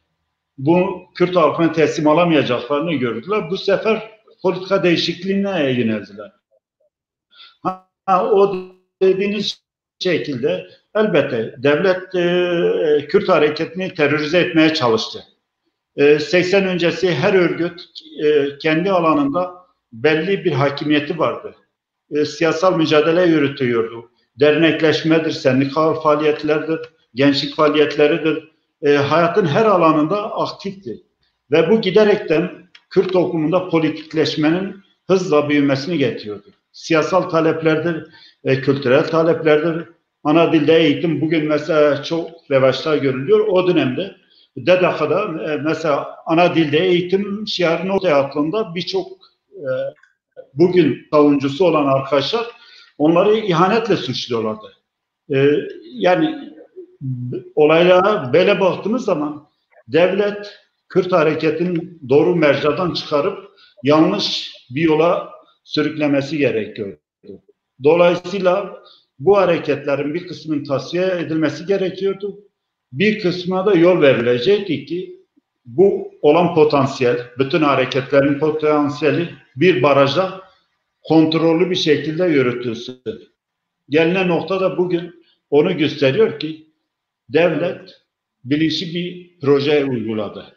Biz teşekkür ederim. Ben bakış açısıyla, ufkuyla biz sınırlı bakıyorduk biz. Evet. Yani o olaya bakıştaydık. Evet. Ben cevabımı aldım. Biraz önce Haluk kendisinden bahsederken dedi ki ben ağladım. Siz Cano hiç ağladınız mı? Ağlayabildiniz mi? Ağlamak istediniz mi? İstedinizse ağlayabildiniz mi? Ne dersin bu konuda? Yani ağlamakla ilgili bir şey söyleyeyim. Evet. Nedamet anlamında hiç ağlamadım. Evet, anlıyorum. Ya da şeyden dolayı hiç ağlamadım. Evet. Yani bana yapılan işkenceler karşısında, yani bunu kahramanlık olarak söylemiyorum. Evet. Yani bu bir direnme tavrıdır. Ya da bu direnişin bizim Ali Kemal şöyle söyleyeyim, Cano da bunu şey yapar. Evet, biz çok dibe vurduk, teslim olduk. Yani biz parçalandık, yok olduk. Yani ama bizim içimizde direnme noktaları vardı. Bizim bazen kırmızı çizgilerimiz vardı. Çok kırmızı çizgilerimiz vardı. Bir de bazı şeylerde yani göz bebeklerimizle direnirdik. Ya da işte bir tavrımızla direnirdik. Ya da bir hareketimizle direnirdik. Atılan dayakta ah etmemek ya da of dememek ya da ağlamamak, sızlanmamak da bir direnişti bizim açımızdan. Biz bunu kendi içimizde direniş ögeleri olarak görüyorduk ve bunu bu şekilde algılıyorduk. Onun için o düşmanın karşısında ağlayıp sızladığın zaman sen teslim olmanın bir başka boyutuna sıçrıyorsun. Onun için onu olmamaya çalıştık. Ya da ağlamadık. O anlamda nedamet getirmedik, sızlanmadık. Ya da işte ahvah etmedik. Benim o dediğim diğer o ağlama şeyden ağlama. Yani hassasiyetten. Bir şeyler yapmak istiyorsun, yapamıyorsun. Onun getirdiği bir şey.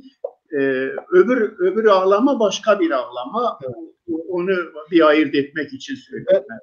Ben kendimden hareket ederek şöyle kısa bir açıklama yapayım. Kendimden hareket ederek diyelim baskılar, zorluklar falan ona dayanabilmek için sen bir zırh oluşturuyorsun. Zırh oluşturduğun zaman onun şöyle bir riski de var. O savunma amaçlı son derece meşru bir şey. Ama insanın hassasiyeti de azalabilir. Bazı başkaları için çok önemli olan şeyleri insan görmemezlikten gelebilir. O yüzden ben sizin bu şekilde ağlamanızı aslında insani hassasiyete bağlıyorum. Ve o nedenle ben Cano'ya sordum. Cano, sizin de böyle bir deneyiminiz oldu mu? Yani bir de ortam buna müsait miydi? İnsan halidir. Kendisini boşanmak ister, bir şeye yapamadığı bir şey var. O yüzden insan ağlamak ister. Onu bilebilmek için ben sordum. Yani o şekilde diyelim hani bir durumdan dolayı ağlamak, bildiğimiz ağlama anlamda öyle bir şey oluyor. Ama ağladığımız şu şekilde elbette. Arkadaşımız işkence görürken, arkadaşımız öldürülürken, arkadaşımız kendini yakarken, ölüm orucunda bunlara şahit olduğunda ya da bunları yaşadığınızda göz önünde elbette içinden ağlıyorsun. Yüz sızıyor. Ama düşmana karşı da dik durmak gerektiğini de farkındayız. Yani biz acımızı içimize gömüyorduk. Duygularımız elbette duygusal boyutu vardı ama hiçbir zaman hani Haluk arkadaşın da söyledi. Nedamet anlamda ya da zayıflıktan öyle bir şey genel anlamda olmadı. Olan arkadaşlar var. Hani şey yapın normal karşılıyorum. Kaçakçısı vardı. 1 kilo sınırdan çay getirmiş, onu getirmişler. Farklı toplumun alt kesimlerde dil bilmez yani Türkçe bilmiyor. Yanlış ifade vermiştir, getirmiş içeriye. O tür insanlar işimizdedir. Ama ona rağmen o dediğiniz bazda bir şey olmadı. Ben kendim mesela 82 Eylül aylarında ben askeri cezaevinde ameliyat oldum. Apansitim patladı. Beni 40 dakika geç götürdülerdi. Zehir kana karışıyordu. Normalde kurtulmayacaktım. Bir tane binbaşı Sivaslı biriydi. Adam ameliyatını yaptı. Belden aşağıya uçturdular. Benimle sohbet ederek ameliyatını. Şimdi adam insancıl davranıyordu. İçeri getirdiler alt kata gittiğimde o dönemde TİKO'dan Efendi Yıldız diye bir arkadaş çatışmadan yaralı yakalanmıştı. O haliyle işkence ediliyordu içeride ona. Mahmut Yalçınkaya PKK'den içerideydi. Veremliydi. Ağır bir verem hastalığına yakınmıştı. İşkence yapıyordu. Benim kaldığım koğuşta Hakkari'den 65 yaşında bir tane Seyfettin Saf adında bir insan getirmişti. Sınırda kaçakçılık yapmış. Çay üstünde sanırım 3-4 kilo kaçak çay yakalanmıştı. Yine Aziz Üzbay diye biri vardı. Bakır'da taksicilik yapıyordu. O da birisi ismini vermiş. İfadede ismi geçtiği içince. Bu iki insan şeker hastasıydı. Benim kaldığım koğuştaydılar. Benim gözümün önünde. Ben o zaman ameliyatlıydım, yataktaydım. Bunları dışarı çıkardılar koridor temizliği için. Sürün, yat, kalk falan derken kaba dayak. Zaten vücutları şişmişti. Bu iki insanı içeri geldi. Arada 5 saat geçmedi. Sırayla peş peşe ikisi de vefat etti. Ben bunu değilim. Dolayısıyla bunları insan görünce elbette duygulanırsın, ağlarsın içinde ama bunu ağlarken onlara yansıtmamayı. Biz zayıf olarak da bunu gördüklerini algılayıp daha üzerimize geldiklerini bildiğimiz için elbette acılarımızı içimize gömüyordu. Yani başımıza götürüp falakadan, işkenceden baygın şekilde ayaklarını da tutup içeri attıkları arkadaşımızı görünce Yani herhangi bir ABC örgütü falan grubu değildir. Herhangi bir. Çünkü o sürecin arkadaşları, ben hala da o duygudayım. Biz bir aileydik, aile fertleriydik.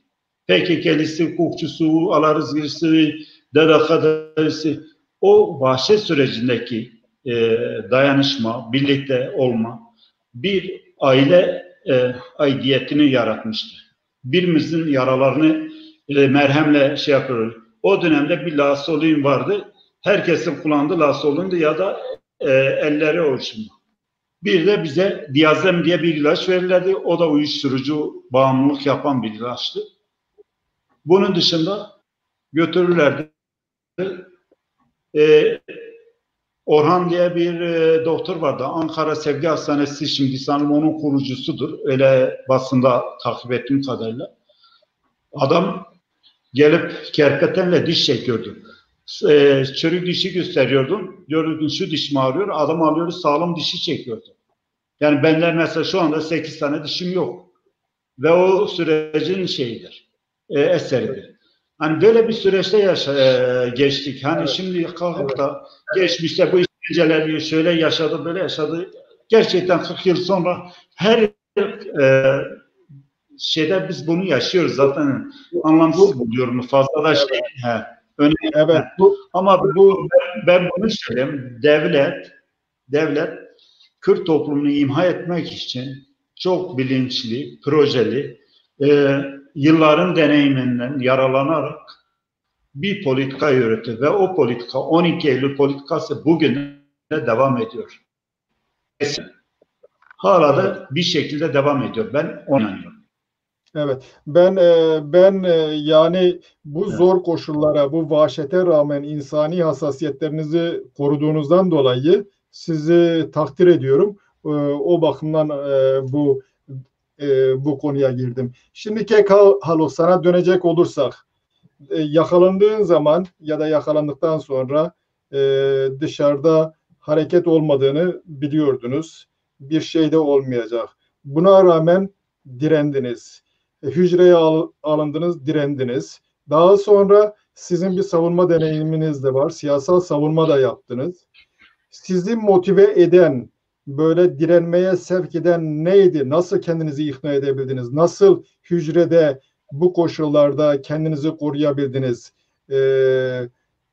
Onu merak ediyorum. Neydi bu gizli güç? Nereden geliyor? Ya bir ekstra bir şey yok. Yani şöyle söyleyeyim. Ben dedim ya, dışarıdan geldim. Ben hareketle ilişkim kopmuştu. Ama kopmuştu derken arkadaşlarımla ilişkim kopmamıştı. Biz zaten Suriye'ye arkadaşlarımıza ulaşmak için geçerken yakalandık. Evet. Ama hareketle resmi anlamda bir bağım kalmamıştı. Fakat inançlarım devam ediyordu. Yani problem o. Yani ben birileri için bu işlere, evet dedim ya, bu işleri herkesin girişinde, bu sohbetten önce de söyledik, bir tesadüflük vardır. Yani geçmişimize baktığımızda her birimizin örgütlerimizdeki bütün en fazla geçmişi 3-5 yıl bile değil. Yani ve bir de tesadüflük vardır. Yani diyelim çevre faktörü, ahbap-çavuş ilişkileri ya da işte birilerinden bir şeyden etkilenme. Bunun getirdiği şeylerle hepimiz bir gruba angaje olduk ya da devrimci olduk ya da bir grubun insanı olduk. Fakat sonra içine girdiğin zaman giderek tercihlerin kendi tercihlerine dönüşüyor. Evet. Yani o angaje olmanın ötesinde sen de bir kültür alıyorsun, bir şeyle yoğruluyorsun, bir şeyler oluyorsun. Biz de kendimizce bir şeyler aldık artık. Birileri için olmadım. Sonuçta ben inançlarım için oldum sonuç itibarıyla. Ve o inançlarım doğrultusunda hareket etmek zorundaydım. Diyelim polis sorgusunda sen direnirken birilerini getirmeme, birilerini arkandan götürmeme, yarın ona buna karşı mahcup olmama duygusuyla, yani insani duygularla bir takım inançlar, ama o inançları çevreleyen başka faktörler de var. Yani ben Ali Kemal'in yüzüne nasıl bakarım? Ali Kemal'e yanlış yaparsam yarın Ali Kemal'in yüzüne nasıl bakarım? Ben Cano'ya nasıl hesap veririm ya da bakarım? Ya da annemin, babamın, kardeşimin ya da sevdiklerimin yüzüne nasıl bakarım? Direnme biraz da budur. İnsani boyutlarıyladır. Yani ya da işte bir şeye tavır koyma budur. Biraz bu boyutlarladır. Şimdi olaya böyle baktığınız zaman hiçbir şey kolay değil. O sorguda direnmek de kolay değil. Mahkemede tavır koymak da kolay değil. Cezaevinde direnmek de kolay değil. Ha ben yalnız burada parantez içinde bir şey belirteyim. Bir anlamsız bir tartışma var. Yine konuya geleceğim. Yani bizim için o cezaevinde bir defa şunu söyleyeyim. Cano da katılır muhtemelen. Çünkü bizim hepimizin ortak şeyidir. Davranışıdır da aynı zamanda. Eğer bir insan itirafçı değilse ya da itiraflarını devam ettirmemişse, bir insan bilinçli kuralları uygulayan ve uygulatan değilse, bir insan birilerine bilinçli kötülükler yapmıyorsa, bizim için o cezaevinde yatan herkesin yaptığı doğru ve hoş bir şeydir. Ve o anlamıyla o cezaevinde o insanların yaptığı her şey bizim için değerlidir. Yok efendim işte şu demişti başım ağrıyor, şu demişti midemden rahatsızım, bu demişti bilmem neyim şey yapıyor, kendini yatağa atmıştı. Ya atmışsa atmıştır. Yani bunun yüzünden insanları yargılamanın, bunun yüzünden insanları bilmem ne yapmanın ya da deşifre etmenin ya da lanse etmenin bir anlamı da yoktur. Herkes kendince doğru söylüyorsun. Direnebilmiştir. Direnen sonuçta yani gücü oranında yapmaya çalışmışsa yapmıştır, yapamamışsa yapamamıştır. Bunu insanları böyle deşifre ederek ya da insanları bilmem şey yaparak söylemenin bir anlamı yok. Bunu bir antiparantez belirteyim, bir anlamsız bir tartışmayı da. Kekalo, hemen bir şey belirteyim. Ben sanıyorum sizin bu tavrınızın iki nedeni var. Birincisi davranışları çeşitli de olmuş olsa hapishane gibi zor koşullarda insanın bazı yanlışlıklar yapması normaldir. Affedici olmak lazım, empati göstermek lazım. Bir bu. İkincisi de bu işte insanların yanlış davranmasına neden olan asıl sorumlu devlet ve onların uygulayıcıları iken diğerlerini öne çıkarmak onu devleti asıl sorumluları görünmez hale getiriyor. Katılır mısınız bu fikre? Aynen kastettiğimiz de budur. Ama evet, bunu en çok kimler yapıyor? Bu konuda empatiyi en çok maalesef direnenler yapıyor. Evet. Yani öbürü anlamsız bir tartışmadır ve bir de yani bunun üzerinden tartışmak. Ya şimdi ben bakın şunu o kadar ben hoşgörü sahibiyim. Bazı arkadaşlarımız itirafçı oldular. Fakat sonradan yani itirafçı olduklarının utancıyla pişman da oldular. Şimdi ben onlara bile affediciyim. Ben onlara bile hoşgörüyle bakarken bir arkadaş midesi rahatsızdır diye yatağa uzanmış diye bunu yargılamanın ayıplığını tartışıyorum. Biz bu öbürlerine karşı hoşgörülüyken ya da polis sorgusunda yüzümüze karşı ifade vereni bile hoş görürken öbürünü tartışmak, başım ağrıyor diye ransaya uzanan adamı tartışmanın ayıplığını ben söylüyorum. Evet. Şimdi burada bunu söyledikten sonra yine şeye gelelim. Konu şeye geldim. Senin savunmana, seninle birlikte kaç kişi savunma yaptı? Şimdi biz işte bir sonuçta inançlarınla yapıyorsun bunu ya da inanarak yapıyorsun ya da böyle olması gerektiğine inanıyorsun ya da kendini sınıyorsun, kendini deniyorsun. Yani diyorsun ki ben dayanacağım, direneceğim, yapmam gerekir. Yani çünkü ben burada teslim olursam ya da ben bunu yapmazsam bu başka bir boyuta gider. Ben bunun yüzüne bakamam. Başka bir yere doğru giderim. Yok oluşa doğru giderim. Çürümeye doğru giderim. Bunu engelleyebilmenin yolu sen diyorsun ki ben direnmem lazım. Ben bunu yapmam lazım. Bunu yaparken de ben devrimci birileri için olmamışım. Ya da ben birilerini memnun etmek için olmuyorum. Ben en azından kendimdeki çürümeyi, kendimdeki yok olmayı engelleyebilmek ya da etrafımdaki dostlarıma, çevreme, arkadaşlarıma, sevdiklerime başım dik bakabilmek için yapmak zorundayım. Ya da bir şeyleri korumak için yapmak zorundayım. Bir şeylerin çözülmemesi için yapmak zorundayım. Çözülmenin başladığı yere de direnmek için yapmak zorundayım. Bu amaçla diyorsun ki bunu yapmalıyım. Şimdi sana düşen o çürümenin başladığı ya da çözülmenin başladığı yerde sen eğer o tavır koymazsan, direnmezsen sen de gidiyorsun, bir şeyler de yok oluyor, bitiyor. Bu anlamda cezaevinde tavır koyuyorsun, bu anlamda poliste tavır koyuyorsun. Yoksa bunlar öyle kolay şeyler değil. Ölüm orucu çok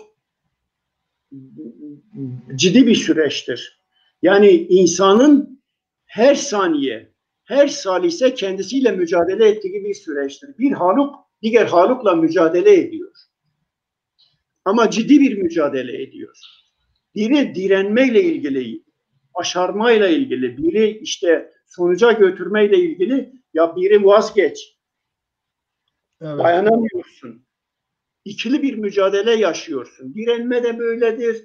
Bir çizgi vardır. O çizgiyi aştığın andan itibaren zaten sen yok oluşa doğru gidiyorsun. Ölüm orucunda da bu böyledir. Polis sorgusunda da böyledir. Cezaevindeki tavırda da böyledir. Mahkemedeki tavırda da. Yani sen kendinle mücadele, bir şeyle mücadele ediyorsun. Bu anlamda o mücadeleden bir şeyin de galip çıkması lazım.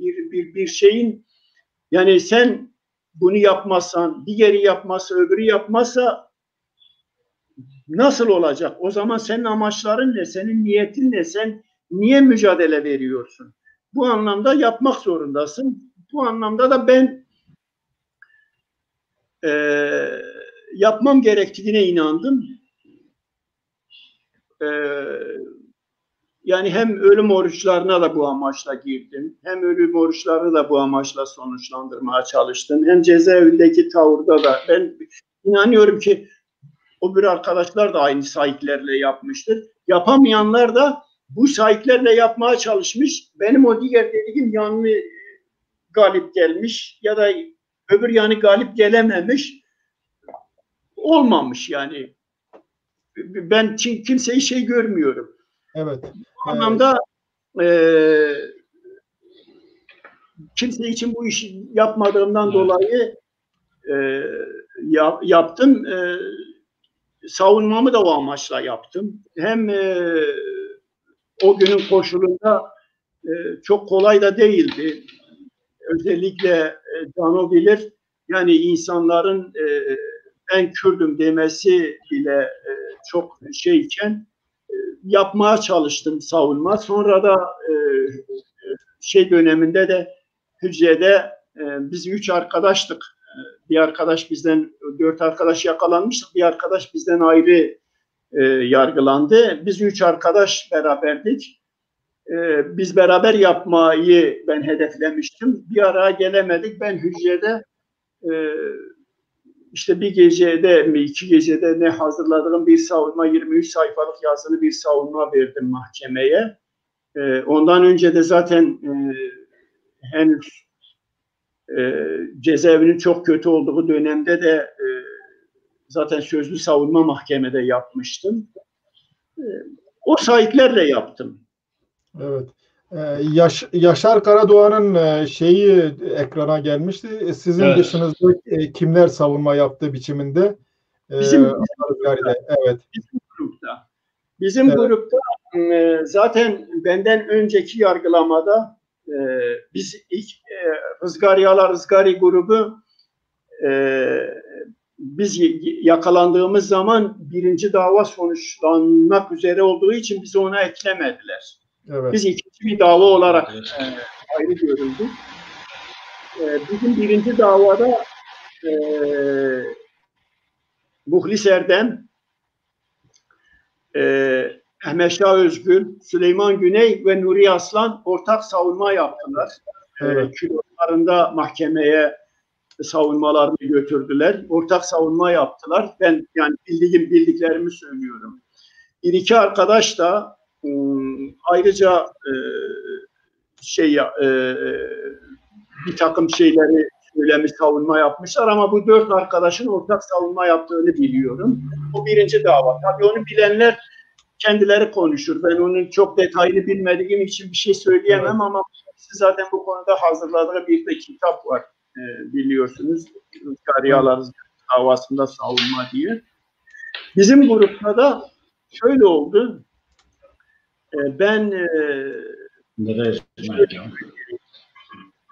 Biz önce ilk çıktığımız mahkemede ben siyasi savunma yaptım. Henüz böyle kötü dönemde. Yani evet. Cezaevi çok kötü döneminde. Ben kalktım siyasi savunma yaptım. Cabir de kalktı. Benim arkadaşım Cabir de kalktı.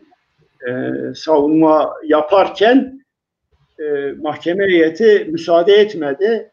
Dediler ki sen Haluk Yıldızhan'ın söylediklerine katılıyor musun? Dedi ben Haluk Yıldızhan'ın söylediğine noktası virgülüne kadar her şeyine katılıyorum. Onun üzerine onu da o şekilde benim savunmama katıldığı için onu savunma olarak kabul ettiler. O şekilde oldu. Sonraki dönemde yazılı savunma döneminde şöyle oldu. Ben hücredeydim. Benim diğer arkadaşlarım ise koğuşlardaydı. Biz onlarla beraber Cabir'le konuda anlaşmıştık. Beraber ortak savunma yapmayı düşünüyorduk. Fakat bir türlü bir araya beni hücreden koğuşa vermedikleri için biz bir araya gelemedik. Gelemeyince de ben onları uzun süre bekledim.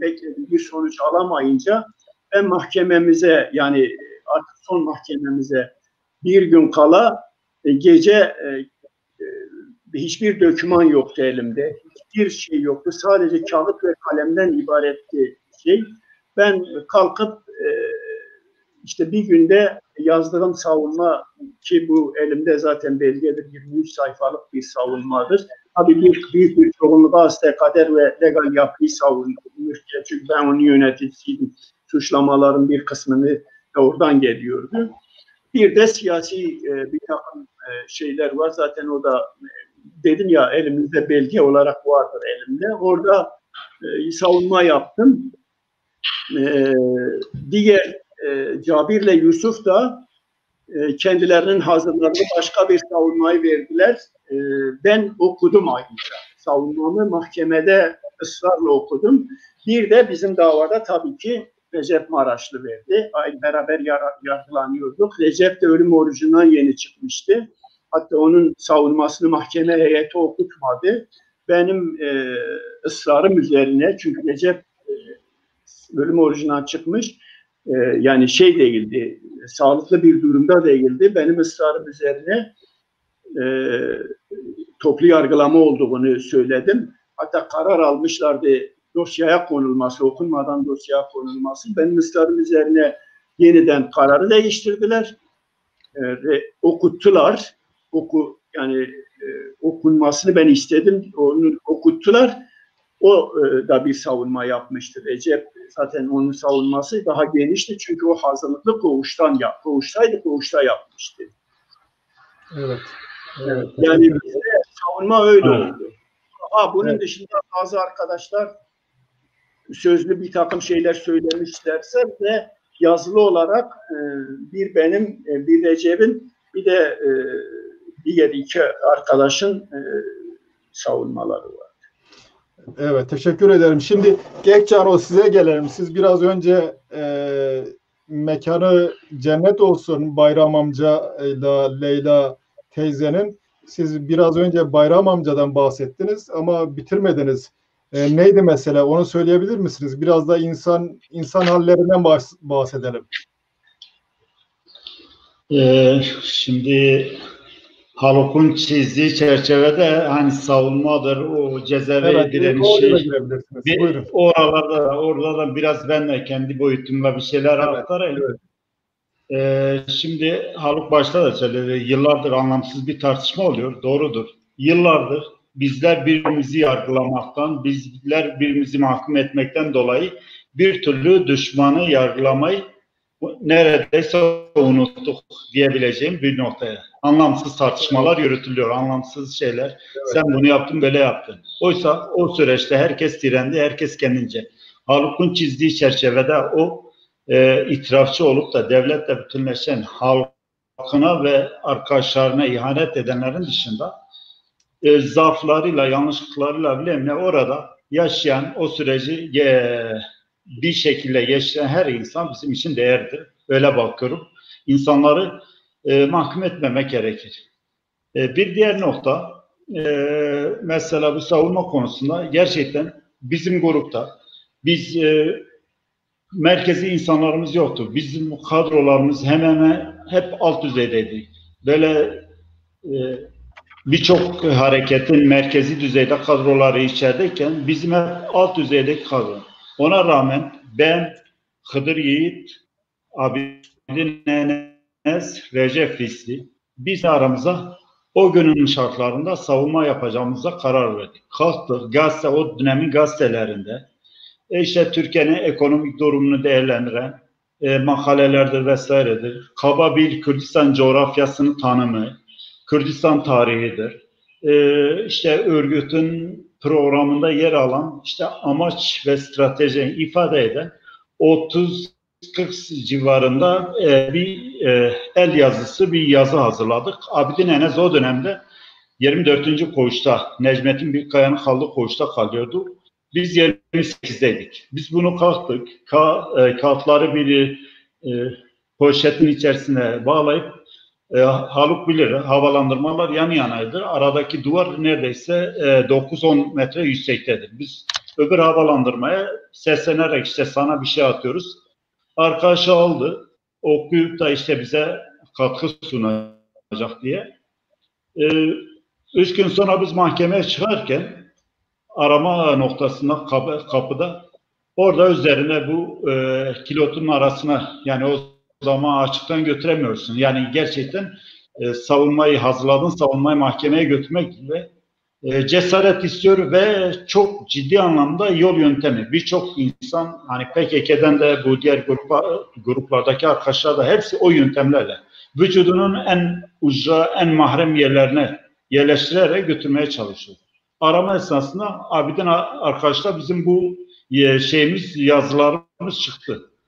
El koydular, mahkemeye ulaşmadan biz şey yapmadık. Zaten o mahkemede de biz gittiğimizde bir sonraki mahkemede şey yaptılar, karar verdiler.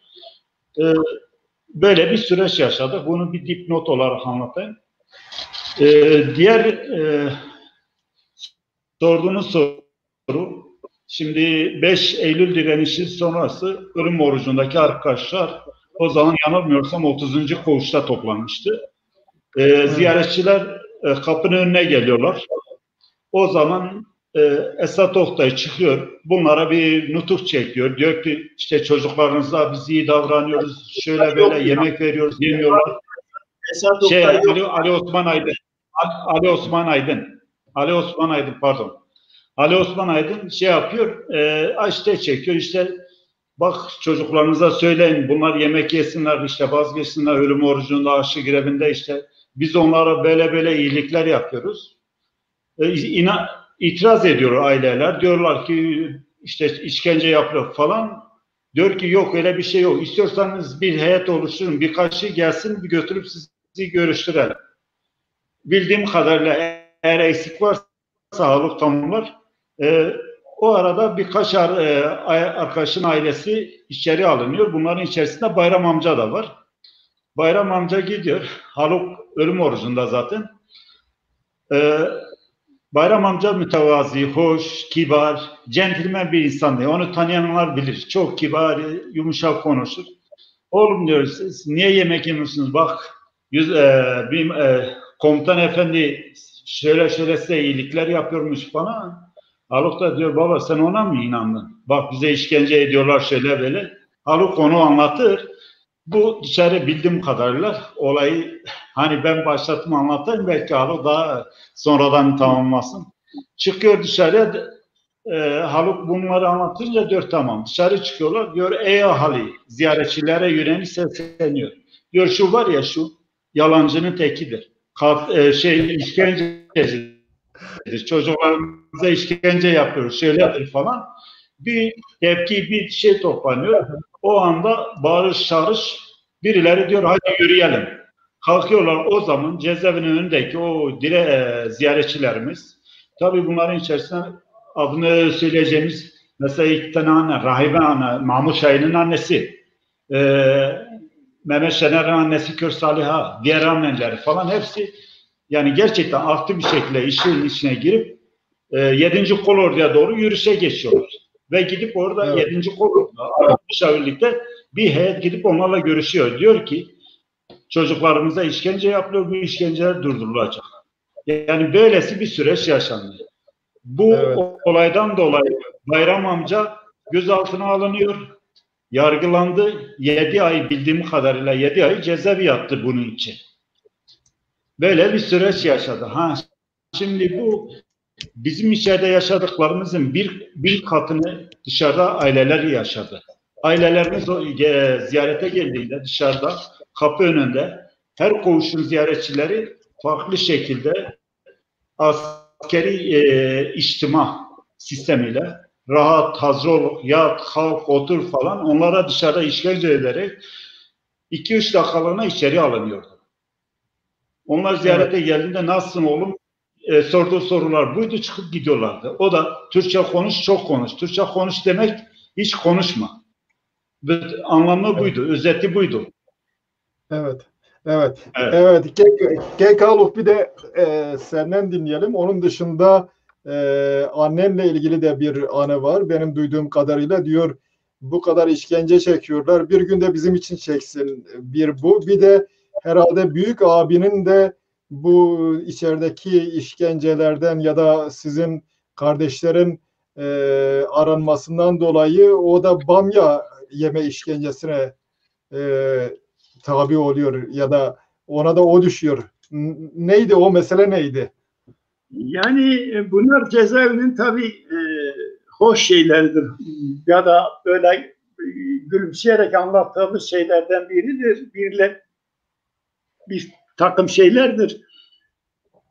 Babamın olayını zaten Cano aşağı yukarı anlattı. Kamil Sümbül zaten kitabında öyküleştirmişti. Sosyal medyada babamın ölümü dolayısıyla benim şeyimde de paylaşmışlardı.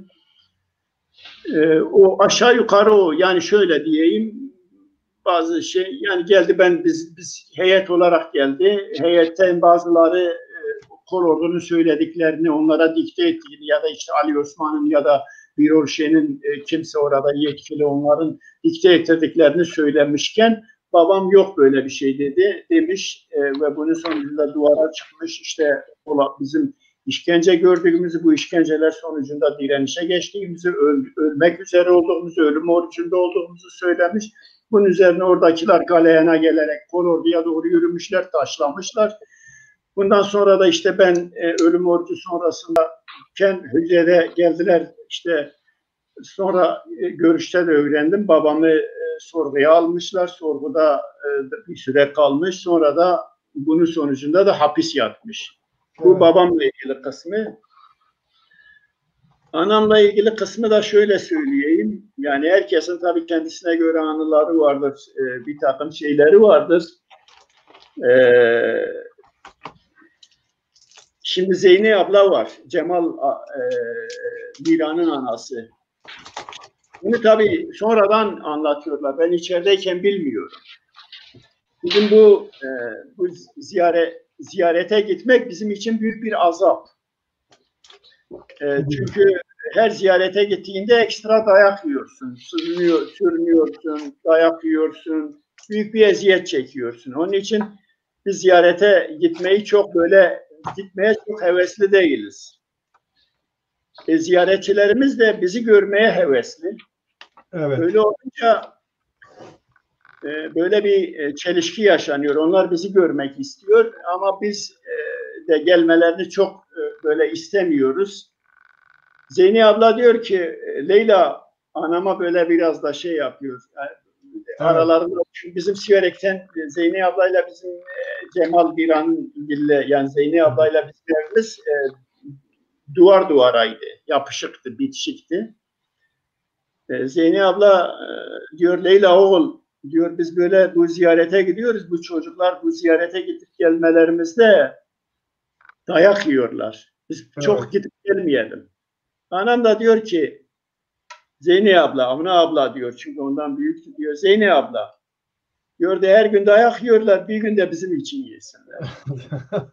Yani her gün nasıl olsa dayak yiyorlar. Bir gün de biz ziyarete gidiyoruz bizim için yesinler. Biz de onları görmüş olalım. O öyle bir hikayeydi. Ben tabii bu Bamya hikayesi de yani bunlar ben çıktıktan sonra öğreniyorum. Evet. Şimdi biz 5 erkek kardeşiz. Abim dışında herkes bu işten şey oldu. Babam da dahil. Herkes bu işin eziyetini gördü. Bir kısmı işte tutuklandı, bir kısmı yurt dışına mülteci oldu. Bir kısmı işte sorgular, işkenceler. Bir abim hariç herkes, bir de anam hariç herkes ya tutuklandı ya sorgulandı ya hapis ya da işte kaçmak zorunda kaldı.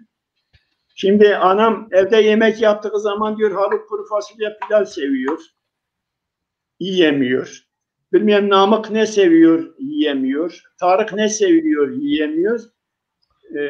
Böyle hep ağlıyor. Bunu yaparsam işte o şimdi ne yapıyor? Bunu yaparsam o şimdi yer, yiyemiyor bunları. Böyle onun ağlaması. Abim de diyor hiçbiri bamya sevmiyor, sen de bamya yap. O bamya meselesi de orada. O zaman bamya yemiyordum, şimdi tabii yiyebiliyorum. Desene ben de bamya sevmiyordum desene o da bizim şeytanımız. Abim diyor işte hiçbiri bamya sevmiyor, bari bamya yap, hiç kimseyi yani ağlamamış olursun filan. O da öyle bir anekdot. Öyle işte yani evet. Evet, Gökçano sen de geriye baktığın zaman böyle güleceğin herhangi bir anı var mı anımsadığın? Vallahi şimdi Haluk bunları anlatınca ben de aklıma bir anı geldi, onu anlatmak istiyorum. Evet. Şimdi Hale Recep İs'in babası Hale Hasan diyoruz. Hale Hasan iri yarı 1080 boylarında. Şalvarı, şapkası yani tam tipik bir Kürt insanı. Şimdi 85 iyi bir Kürt, evet. Fedakar ve cefakar. Şimdi bu 85'lerde belediyenin oralarda ordunun 100. yıl vesilesiyle bir takım silahlar, tank vesaire sergileniyor açık müze. İnsanlar gidiyor. Hale Hasan da şapkası başında, şalvarı vesaire, ceketi omzunda. Tankın etrafında dolanıyor. Şöyle alıcı gözüyle bakıyor. Yüzbaşı geliyor diyor dayı neye bakıyorsun? Askerdeyken diyor sen tankçı mıydın? Diyor hayır ben tankçı değilim. Diyor bunun fiyatı nedir? Diyor dayı ne yapacaksın? Diyor söyle bunun fiyatı nedir? Diyor ne edeceksin? Diyor valla bizim çocuklar da devlet kurmak istiyor da bakayım uygun sağlayın. Rahmetli Hale Hasan'ın da böyle bir anısı var. Güzel evet. Evet. Neyse zamanımız az kaldı. Ben yani zamanımız aslında geçti de size başka bir soru sorayım. Gökçano.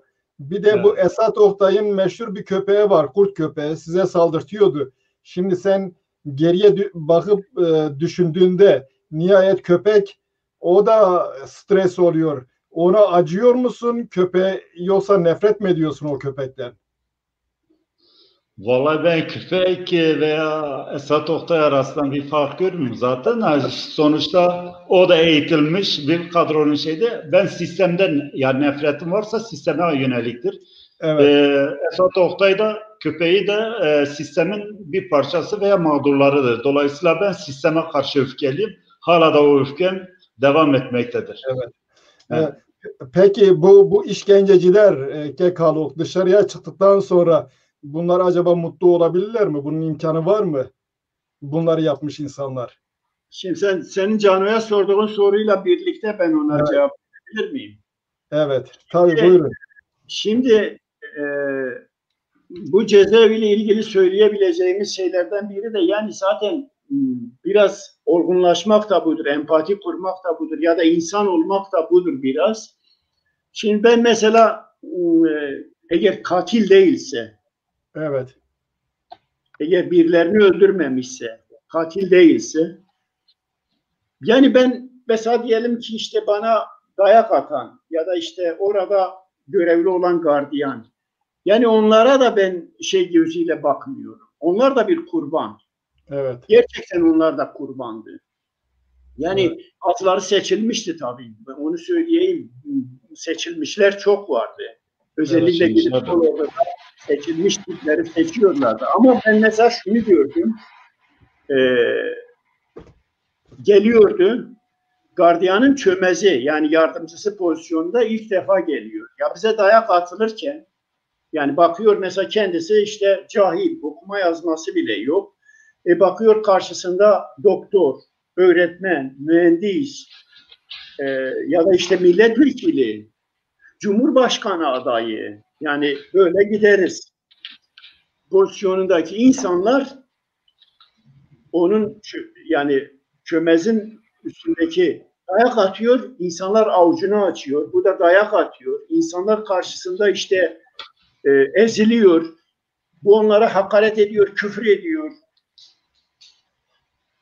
O çömez başta bizlere dayak atılırken yüzündeki acıma duygusunu, yüzündeki şeyi görüyorduk.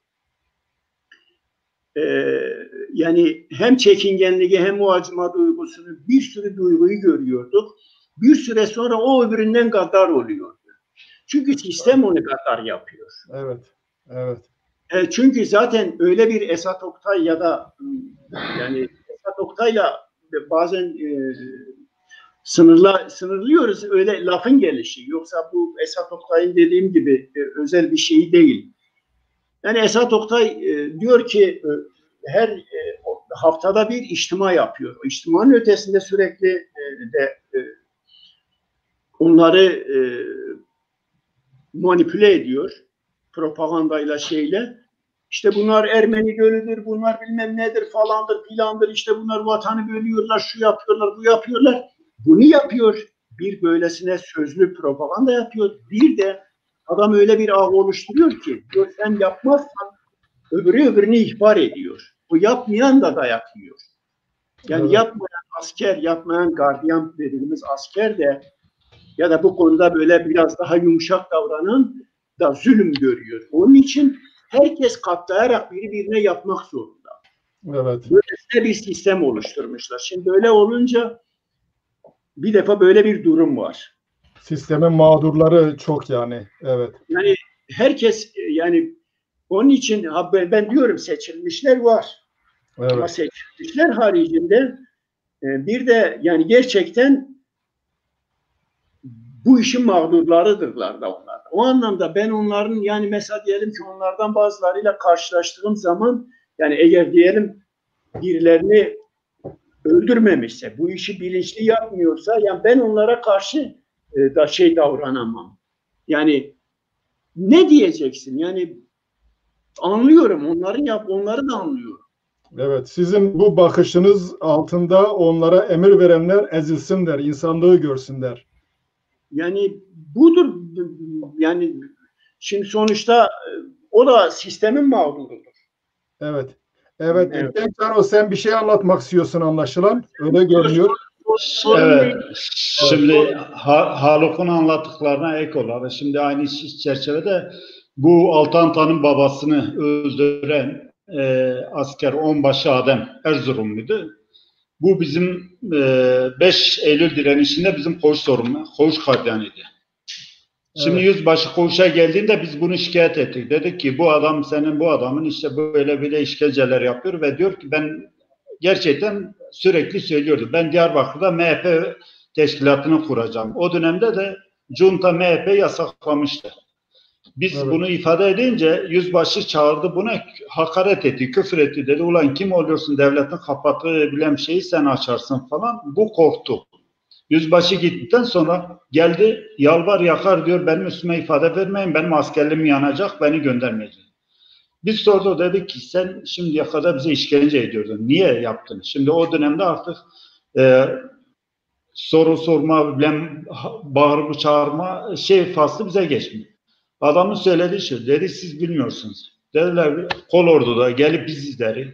Önce milliyetçi kesimin olduğu illerden insanlar ise, ailesinde milliyetçi kesim varsa, özellikle MHP falan ırkçı fikirlere sahip ve kırsal alanlar. Dedi bizi topladılar. Getirdiler cezaevinde 45 gün boyunca koğuş yardımcısı olarak diyor. Biz gardiyanların yanında nöbet tutuyoruz. Akşam üzeri bizi götürürlerdi sinema salonunda. Size yapılan uygulamaların, işkencelerin aynısı diyor bize de yapıyorlardı. Bize diyorlardı ki siz yapmazsanız biz size böyle yaparız. Biz Evet. işte askerliğimiz yanmasın, şey yapmasın, biz daha beterini yapmaya başladık ve göze girelim. Diyor bir noktadan sonra biz artık kendimizi kaybettik. Bunu bir meslek haline dönüştürdük. Şimdi orada da yani Haluk'un da anlattığı gibi gerçekten o sıradan insanları bir kenara var. Ama seçilmişler vardı. Bu seçilmişler bir projenin devamıydı. Dediğim gibi o pilot bölge ve o laboratuvarda Kürt sorunu imha ettirmeye yönelikti. Elbette sıradan insanları kullanacaktılar. Yarın konuşma. Bunlar bugün belki yaşamımızın içerisinde, belki komşumuzdur, belki hayatın herhangi bir tüccardır, bir esnaftır. Belki günlük yaşamda birileriyle yüzleşiriz. Ama onlar hep o suçla, o şeyle. Onlar suçlu, bizden kaçıyorlar. Cano Yani, 3 dakikamız kalmış. Eğer kusura bakmayın keseceğim. Son soruyu Haluk'a sorayım. Ondan sonra bitireyim. Haluk sen bitirmedin galiba. Kısaca eklemede bulunabilirsin. Bir de dışarıya çıktıktan sonra mesela dışarıda daha rahat koşullarda olan insanlar var. Onlar kimisi borç almış, arkadaşının borcunu vermemiş, başka şeyler olmuş. Yani bu rahat koşullarda sosyal baskının olmadığı durumlarda insanın nasıl tutum takındığı da hapishane kadar önemli değil mi? Ne dersiniz bu konuda? Şimdi ben yani dışarıda birileri dejenere olmuş, o bir takım şeyler olmuş, o onlarla ilgili bir durumdur. Yani senin Evet. önemli olan dışarıda nasıl bir duruş sergilediğindir ya da nasıl bir durumda olduğundur. Yani sen eğer dik durabiliyorsan, sen bir takım şeyler yapabiliyorsan önemli olan da odur. Benim söylemek istediğim bir şeyler daha var.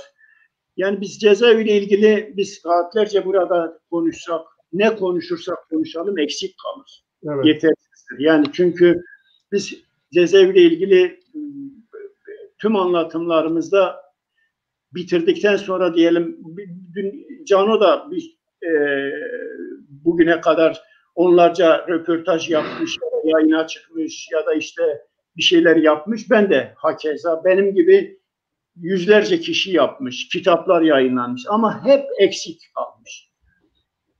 Birinci olay bu. İkinci olay biz cezaeviyle ilgili anlatımlarımızda hep otosansür uyguladık. Evet.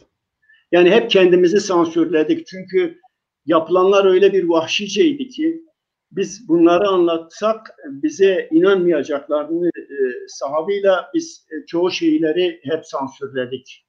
Cano bilir.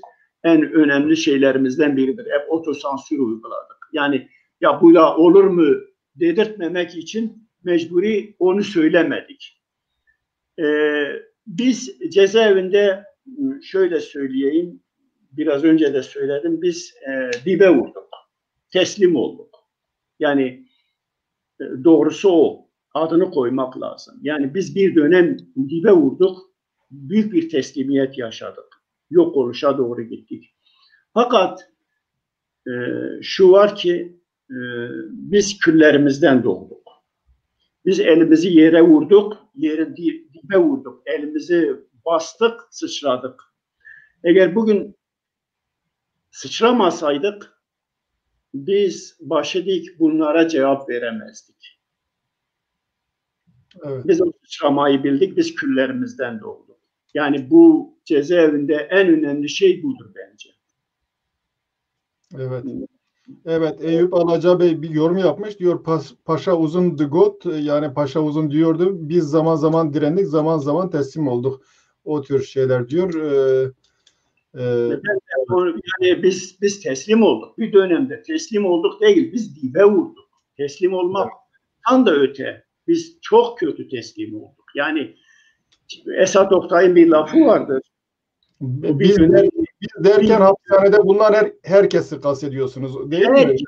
Evet. Yani uçan sinek bile kurallara göre uçuyor. Evet. Böyle bir dönem yaşadık. Ama işte o küllerimizden doğma, o da dibe vurup elimizi yere basıp sıçrama, dik durma olayı olmasaydı zaten bugün bunları konuşamazdık. Yani hepimiz birer yoktuk yani, ya intihar etmiştik ya başka şeyler, yani çünkü bunu o direnişi yaşamazsan, o tavrı koymazsan bu bizim için zaten siyasal anlamda da bir intihardı. Evet, evet, evet. O zaman Cano senin sanırım eklemek istediğin bir şeyler var. Ya ben de bir sonsuz mahiyetinde bir şeyler söylemek istiyorum. İşin doğrusu bir süreç yaşadık. 5 nolu cehennemi hep birlikte yaşadık. Biz olayların öznesi, tanıkı ve aktörü olduk. Ölümü ve yaşamı çırılçıplak yaşadık. Farklı örgütlerde olmamız, farklı bir parti ve gruplara mensup olmamız düşmanın nezdinde bir şey ifade etmedi. Hepimiz Kürttük, imha edilmesi gerekiyordu, işkenceden geçirmesi gerekiyordu ve düşmana göre en iyi Kürt, ölü Kürttü.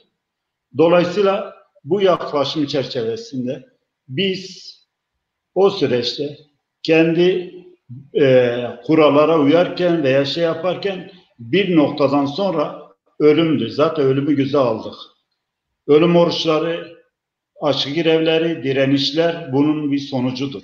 Bir bütün olarak. Ancak ne yazık ki hala da genel bir anlayış var. Biz direndik, şunlar direnmedi, biz bunu yaptık, şunu yaptık.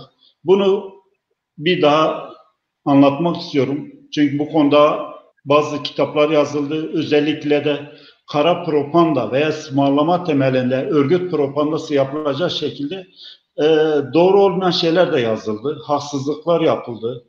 Bazı kadrolar mesela farklı grupların lider kadrolarına yönelik suçlayıcı ithamlar bulundu. Yani böyle bunlar doğru değildir. Bunu ifade etme gerekir. Bu arkadaşların bir kısmı öldü, yaşamını yitirdi. Bir kısmı hala hayattadır.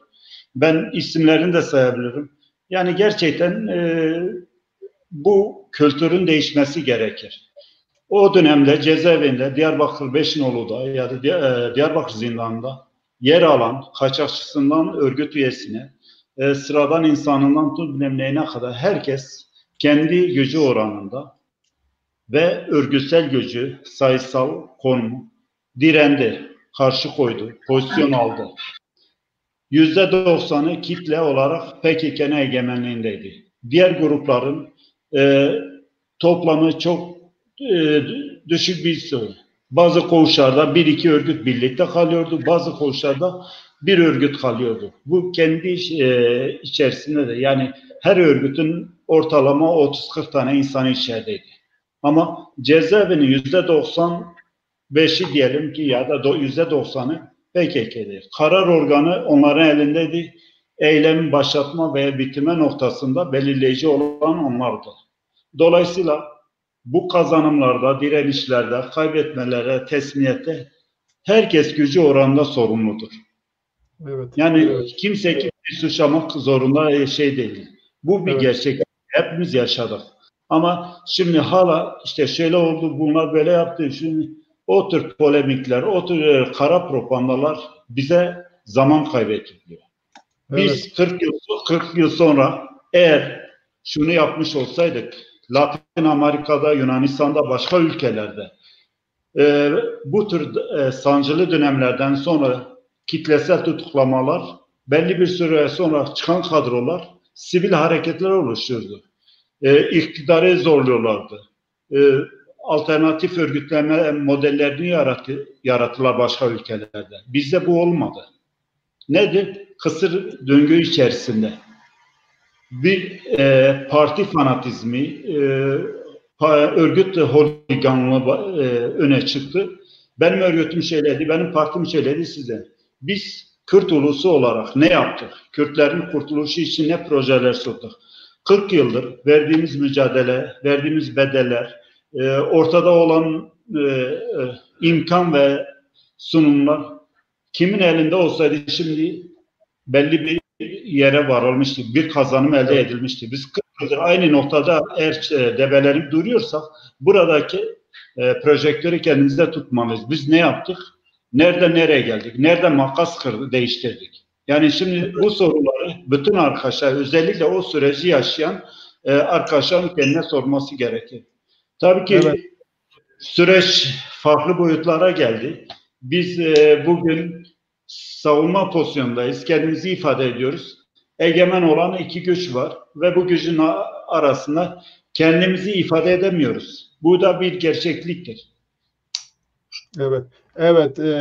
Teşekkür ederim. Zamanımızın sonuna geldik. Eğer son birer cümle söylemek isterseniz buyurabilirsiniz. Fakat uzamaması lazım. Ben yani Cano'nun söylediği o bir şey var, altını çiziyor. Ben de oranın altını çizeyim. Yani cezaevinin ağırlıklı kitlesi bütün direnişlere sahip çıkıyorsa lütfen bütün teslimiyetlere de sahip çıksın. Evet. Evet. Ağırlıklı kitlesi. Yani ağırlıklı kitlesi şuna iyi baksın. İtirafçı koğuşlarındaki ağırlıklara da baksın. Evet. Ya da itirafçı koğuşlarındaki örgüt, merkez komite ve örgüt sorumlularına da baksın. Yani bu anlamda Cano'nun söylediği bu anlamıyla çok da önemli. Yani bu tür şeylerle, yani ben bunu yaptım, öbürleri şunu yaptı, şunu yaptı. Ben çok iyi direnen, onların çok reformist gördüğü insanları gördüm. Çok teslim olan, onların radikal, çok dibe vurmuş, aşağılıkça davranan, onların radikal gördüğü grubun insanlarını gördüm. Ben Cano ya da öbürü ya da diğeri grup sahipleriyle direnmedik. Ya da direnenler grup sahibiyle direnmediler. İnançlarıyla direndiler. İnananların da grup şeyi yoktur, tavrı yoktur. Evet, evet, evet. O zaman programımızın sonuna geldik. Siz terk etmeyin, biraz sohbet edebiliriz. Değerli seyirciler, epeyce uzun bir program oldu. Bu uzunca süre içerisinde bizi izleyenlere teşekkür ederim. Böyle bir programa yer vermenin amacı hem bugüne kadar büyük ızdırap çekmiş arkadaşların kendilerini, kendi duygularını ifade etmeleri, ayrıca onların kendi duygularını ifade etmesi, aslında mahkumiyet yaşamış, o dönemde ızdıraplar yaşamış bütün insanların duygularını ifade ediyor. Onların nezdinde biz sizlerin de neler hissettiğinizi dışarıdakiler daha iyi anlamış olduk. Umarım bu faydalı olmuştur. Her iki misafirime teşekkür ederim. Tekrar geçmiş olsun. İyi hafta sonları diliyorum. Biz de teşekkür ediyoruz. Böyle bir fırsat tanıdığınız için çok sağ olun. Teşekkürler. Teşekkür ederim.